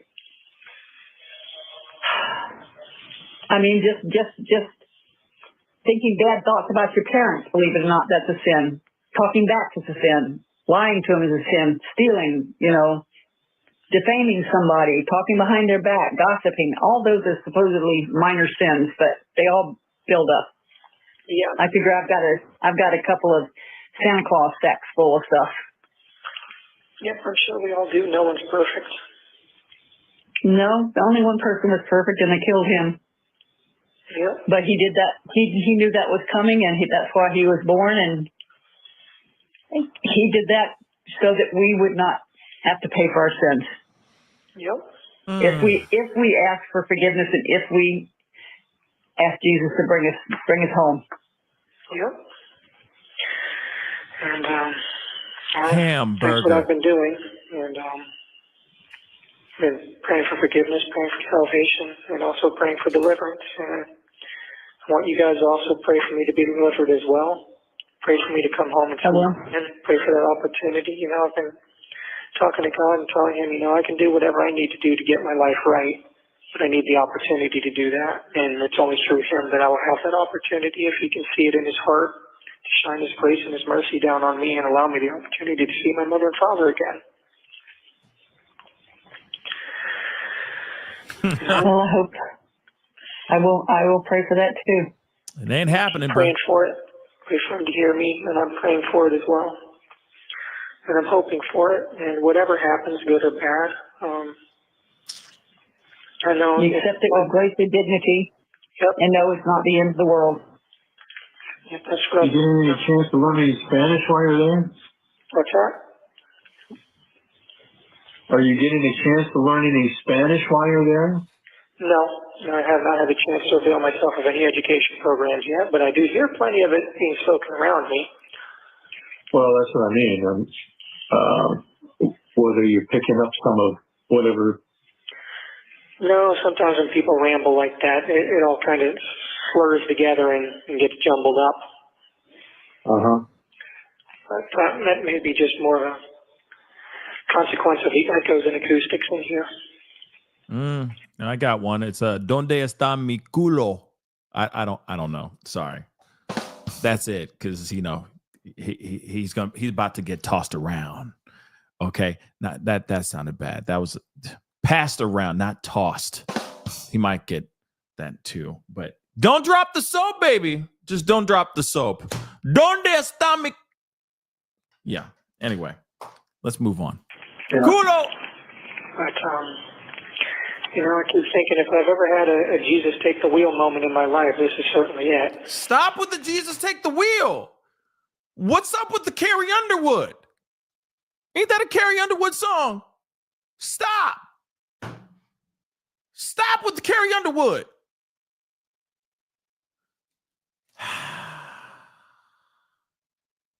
I get it. Forgiveness. Okay.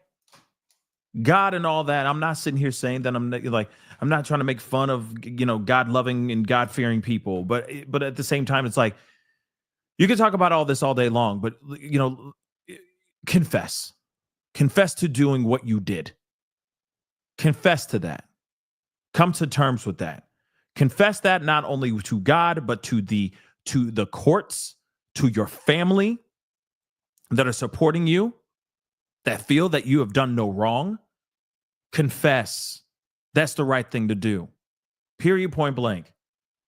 Miss me with this freaking Carrie Underwood bull. Okay? Yeah, Virginia. Leave Carrie Underwood out of this ish. Okay? Son of a... Yeah. Yeah. You picked a good one. Yeah, no kidding. And just, I hope I have the chance to see you guys again. I really do hope for that. I would like to be able to see you or give you a hug or talk to you face to face. Yeah, I keep telling God that, what I want more than anything now is just to see my parents again, and that, they need me around and I need them, and Bleh. I want a chance to give you guys a hug and a kiss and tell you how much I love you and I've missed you. Okay, baby, we know that. And you know how we feel, so. Yeah, just keep praying for me. Pray for me to be delivered. Dear I Lord. do. We pray for you every week in church. We're going to a New Day Christian church and enjoying it. It's a lot like Saddleback in kind of a smaller version of Saddleback. Very knitting. Wow. I'm glad you... But it's the preachers are good. The preachers are good. The music is good. Well, I'm glad you guys found a place that you like. Uh-huh. No matter what, I don't want you guys to worry about me too much. I don't think you It's can. going to be hard to do. You can't make that happen. I know. I just want you You to... can't be parents and not worry. I just want you to know that I'm at peace and that I have this weird feeling like everything's just going to be okay. Can't really explain it. Okay. I understand. But no matter what happens, I'm going to be okay. And if the worst comes to worst, I know that I'll make my peace and I'll meet with all my loved ones on the other side. I hope so. I mean, when I went there, I didn't see anybody. All I saw was poodles. I'm sorry. I have to do this. Is the best bar I've seen in the chat. Remember when he said, I'm just asking for Jesus to take the wheel? Oh my God. Jesus took your tire. Bars. Do you understand? Miss Persevere. Okay. Yeah. Bars. What she said. Hell yeah. Jesus took your tire. Yeah. Damn right he did. Well played, ma'am. Well played. Let's move on. Sorry, that took me out.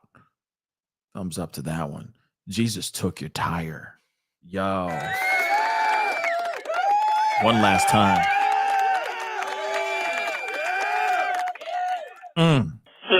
Well, but my surgeon said I wasn't all the way through the door, but I was just hovering, and he said, God talks to you and things you understand. He said, you understand poodles. Oh, that's true. But you do have more than your fair share of those waiting for you on the other side. Poodles and horses, yep, cats. Poodles and horses and people, hopefully. Yep. Yeah. A lot of people, yeah. Grandpa Joe, Uncle Joey, Uncle Woody, Grandpa Sid, Grandma Kay. A lot of people. Yeah. Yeah, you're not going to see any of them. I've got all those people too, and some friends that I've lost, and hopefully he's well. Oh my That would be God. good.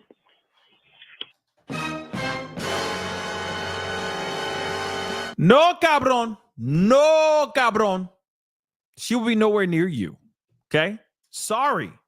You are you're going to be in a very special sector when you pass on. Sorry. You're not going to be up there with her. You out your mind, man. You out your doggone mind. But again, he got to say whatever he needs to say to keep his mind intact and not lose his mind behind bars, but at the same time, and of course, he's playing the sympathy fiddle for his parents, okay? So he can continue getting money for commissary, so he can keep getting fat off of, I don't know, root beer candies and stuff like that. All right. But no, he's in some serious trouble.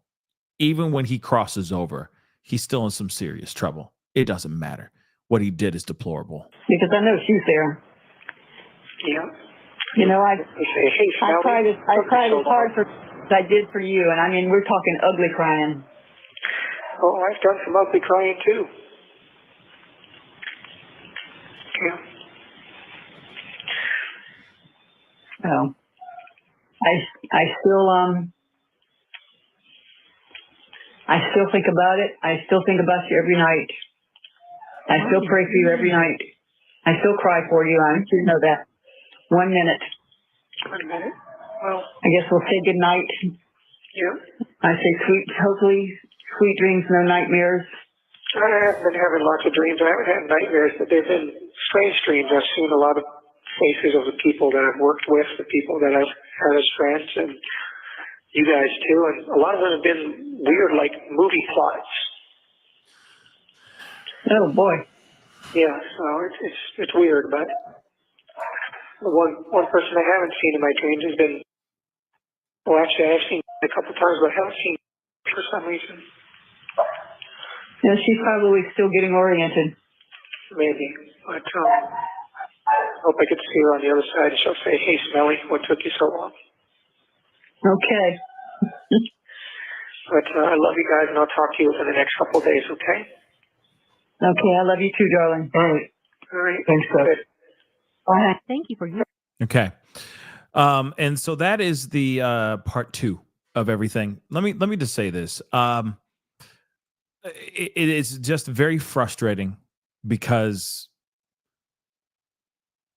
there's certain things I get it. Like as parents, you know, they're gonna stand by their kid as much as they can, but they know for a fact their kid is a dangerous individual and he's guilty as charged. Okay, he did this. There's no question about it.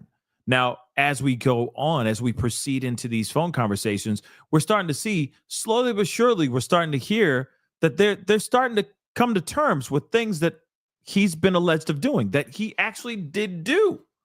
Let's not forget that. There's things that he actually did do, okay? And of course, family, the two are trying to get more understanding of what the hell happened here. Okay, they're wanting to know what the hell happened here, why did it happen, and all that stuff. Now, obviously, I'm not justifying anything. Clearly, you've been hearing me for the last almost damn near 2.5 hours with my objections of everything that Stephan Sterns, Pig Vomit, has been saying, and of course, how the parents are reacting to him talking. Now, I get it; they are his parents. For me, I'd be reacting a completely different way. In fact, I don't think there'd be much phone conversations if my son was Pig Vomit. Okay, there would not be much. The only conversation I would have with them is, good luck, gone. I'm gone. Good luck, I'm gone. That's it.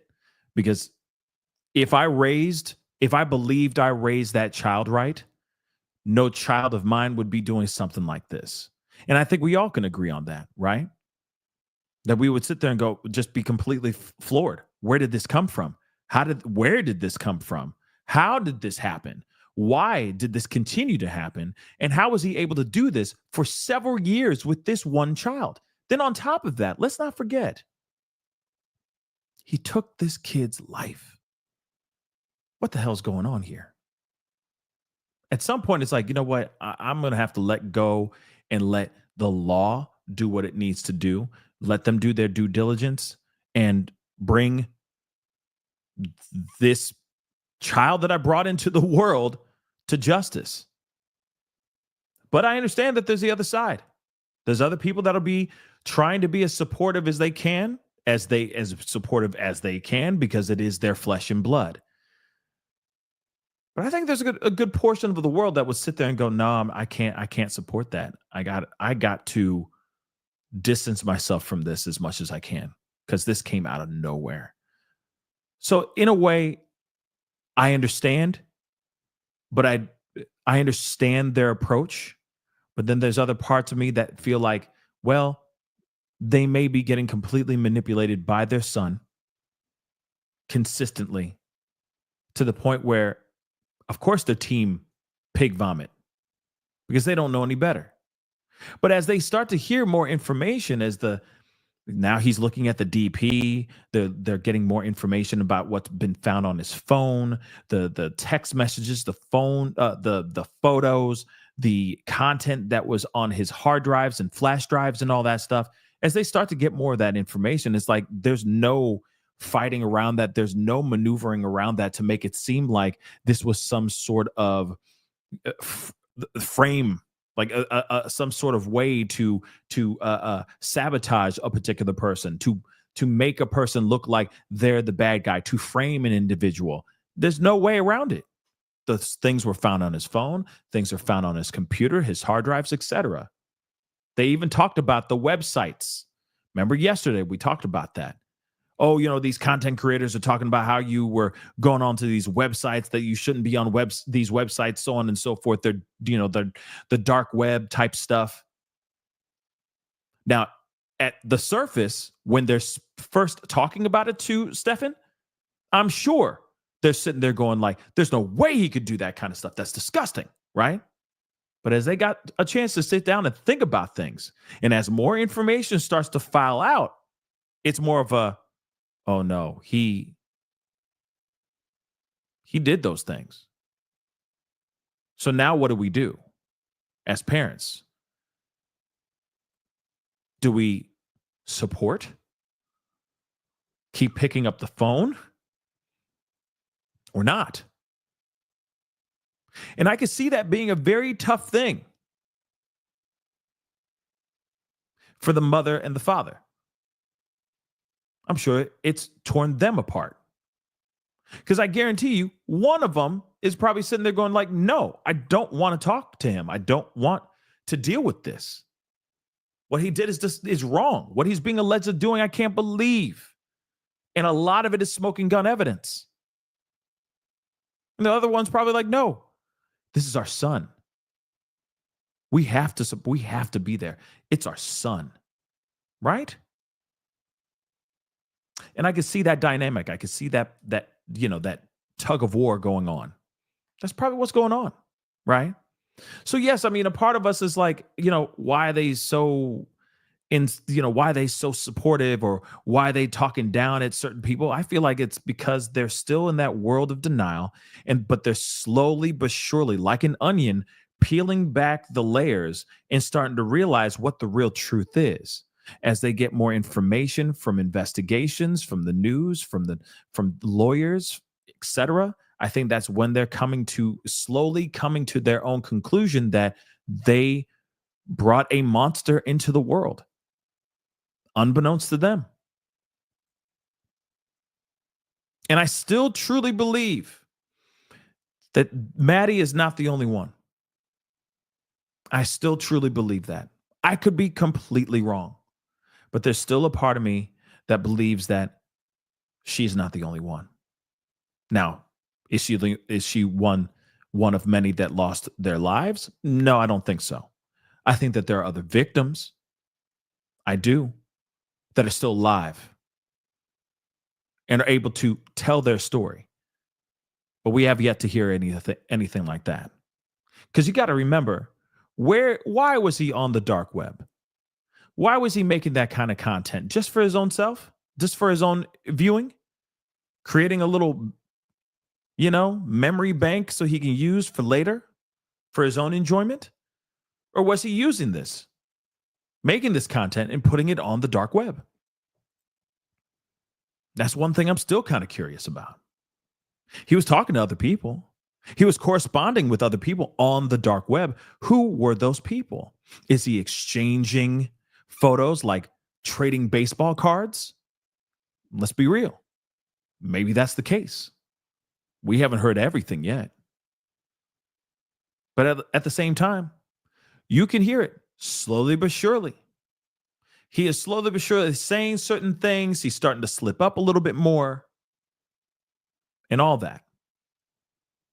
He's not saying everything yet. He's not coming to terms with confession to his family and to his parents. He is still in La La Land. At least he's still playing that he's still playing that what's that word? He's still playing them, okay?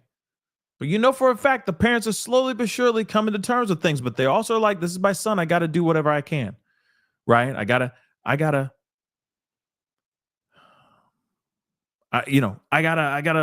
support my son, or, at least hear his voice. Because God knows how long he has left.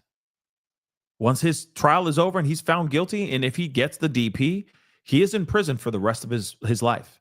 And then whenever he meets the injection or good old Sparky, that could be decades from now.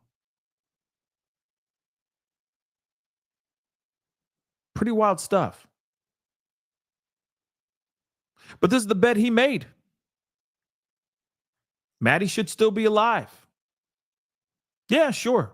She had a bad household. Maybe there's a bad dynamics between Maddie and Jenna. But I also think that maybe the reason why there was such a bad dynamic is because of this man right there, because of pig vomit. I truly believe that. I think he was causing a lot of issues because he was going in there and he was treating, I'm sure, Maddie like she was the world. Putting more attention on Maddie than he was putting on Jenny. And then what happens? Jenna starts getting upset. She can't fully put her finger on it because in her mind, she's probably thinking he would never do something like that. Nah, he would never do anything like that. But man, do they have a lot more, giving each other a lot more attention than the attention I should be getting from him because he's my boyfriend. What the hell is this all about? Which is even more disgusting, right? That's even more disgusting and disturbing. But at the same time, maybe that's part of the dynamics of the drama that was going on inside that house. You also got to remember, Maddie allegedly was going through a lot of mental health issues as well. Could those mental health issues be because of what he was doing to her as well? I guarantee you it was. And the fact that she didn't fully understand, she could not fully equate, could not fully process what was going on was wrong.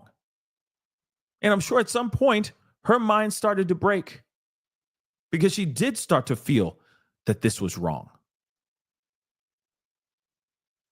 She did start to go and have crushes on other guys, boys at school and stuff like that, but could not fully understand the whatever dynamics that was going on between her and pig vomit. She could not fully understand it entirely, which causes mental anguish, mental health issues, etc.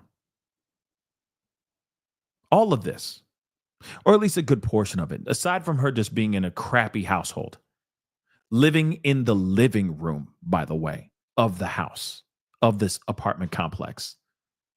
Living in the living room, guys. Right there next to the kitchen. Walk in the front door, there's her bedroom. Not kidding. The fact that she was being treated in that kind of way, not even having her own room for privacy, can really do a number on a kid. That they're just an afterthought. It's sad, y'all. It's very sad. You add all those things, including all the crap that pig vomit was doing to her. What do you think is going to happen? You're going to have a kid who's really sad. You're going to have a kid who's possibly going through some serious mental health issues. And what's sad about this, it seems like there really wasn't anybody around to help. Someone that she was actually maybe turning to for salvation and maybe understanding was the exact same person that was violating her for several years. Think about that. And the fact that this man has the audacity to go on to these phone calls and try to paint this dynamic like Maddie was in a terrible place solely because of the dynamics that she had with her own mother. It's disgusting. Because once again, it's this person, Pig Vomit, that's not taking full responsibility for what he's done. I'm sorry, for me, it's like this. I get it. God is all forgiving. God is all loving and all that. I get it. Okay. I'm a God-loving, God-fearing person here too. But here's the thing. There's a special place in hell for people like Pig Vomit. There's a special place in hell. But guys, that was part 2. We're going to be going into part 3 here very, very soon. You know what I mean? We're going to be going into the last chunk because there's like 3 or 4 phone calls left that we're going to be getting into. And trust and believe we're going to be knocking those things out very, very, very, very soon. Okay. But I do appreciate you guys coming in, chopping it up with me and talking about all this, again, 15,000 times again, justice for Maddie. I'm going to try to do it later on today. There are some other cases that I'm trying to cover as well, but I'm going to try to get this in a little bit later on this afternoon, but don't hold me to it. It's just been a very busy day, but that is the show. Okay. If I do it, I'll let you guys know. You'll get a notification well in advance if I go on and do the part 3, the final part today. Okay. I will let you guys know. All right. So again, please do me a favor before you head out. Hit that like button down below. Crush it. Do what it do. Hit that reaction button if you're watching on other platforms. If you are watching on those other platforms, follow me. Hit that follow button. Okay. Hit that subscribe button here on my main channel. Go to my secondary channel, The Pascal Show Clips. Make sure you're subscribed over there. All right. Hit that join button down below. Become a member. Check out my Patreon. Check out my locals. Check out pascalmerch.com. Okay, guys? But anyway, guys, it is time to get going. Much love to you guys. We'll be talking very soon. Be good to yourselves. Be good to one another. This is The Pascal Show. Bye.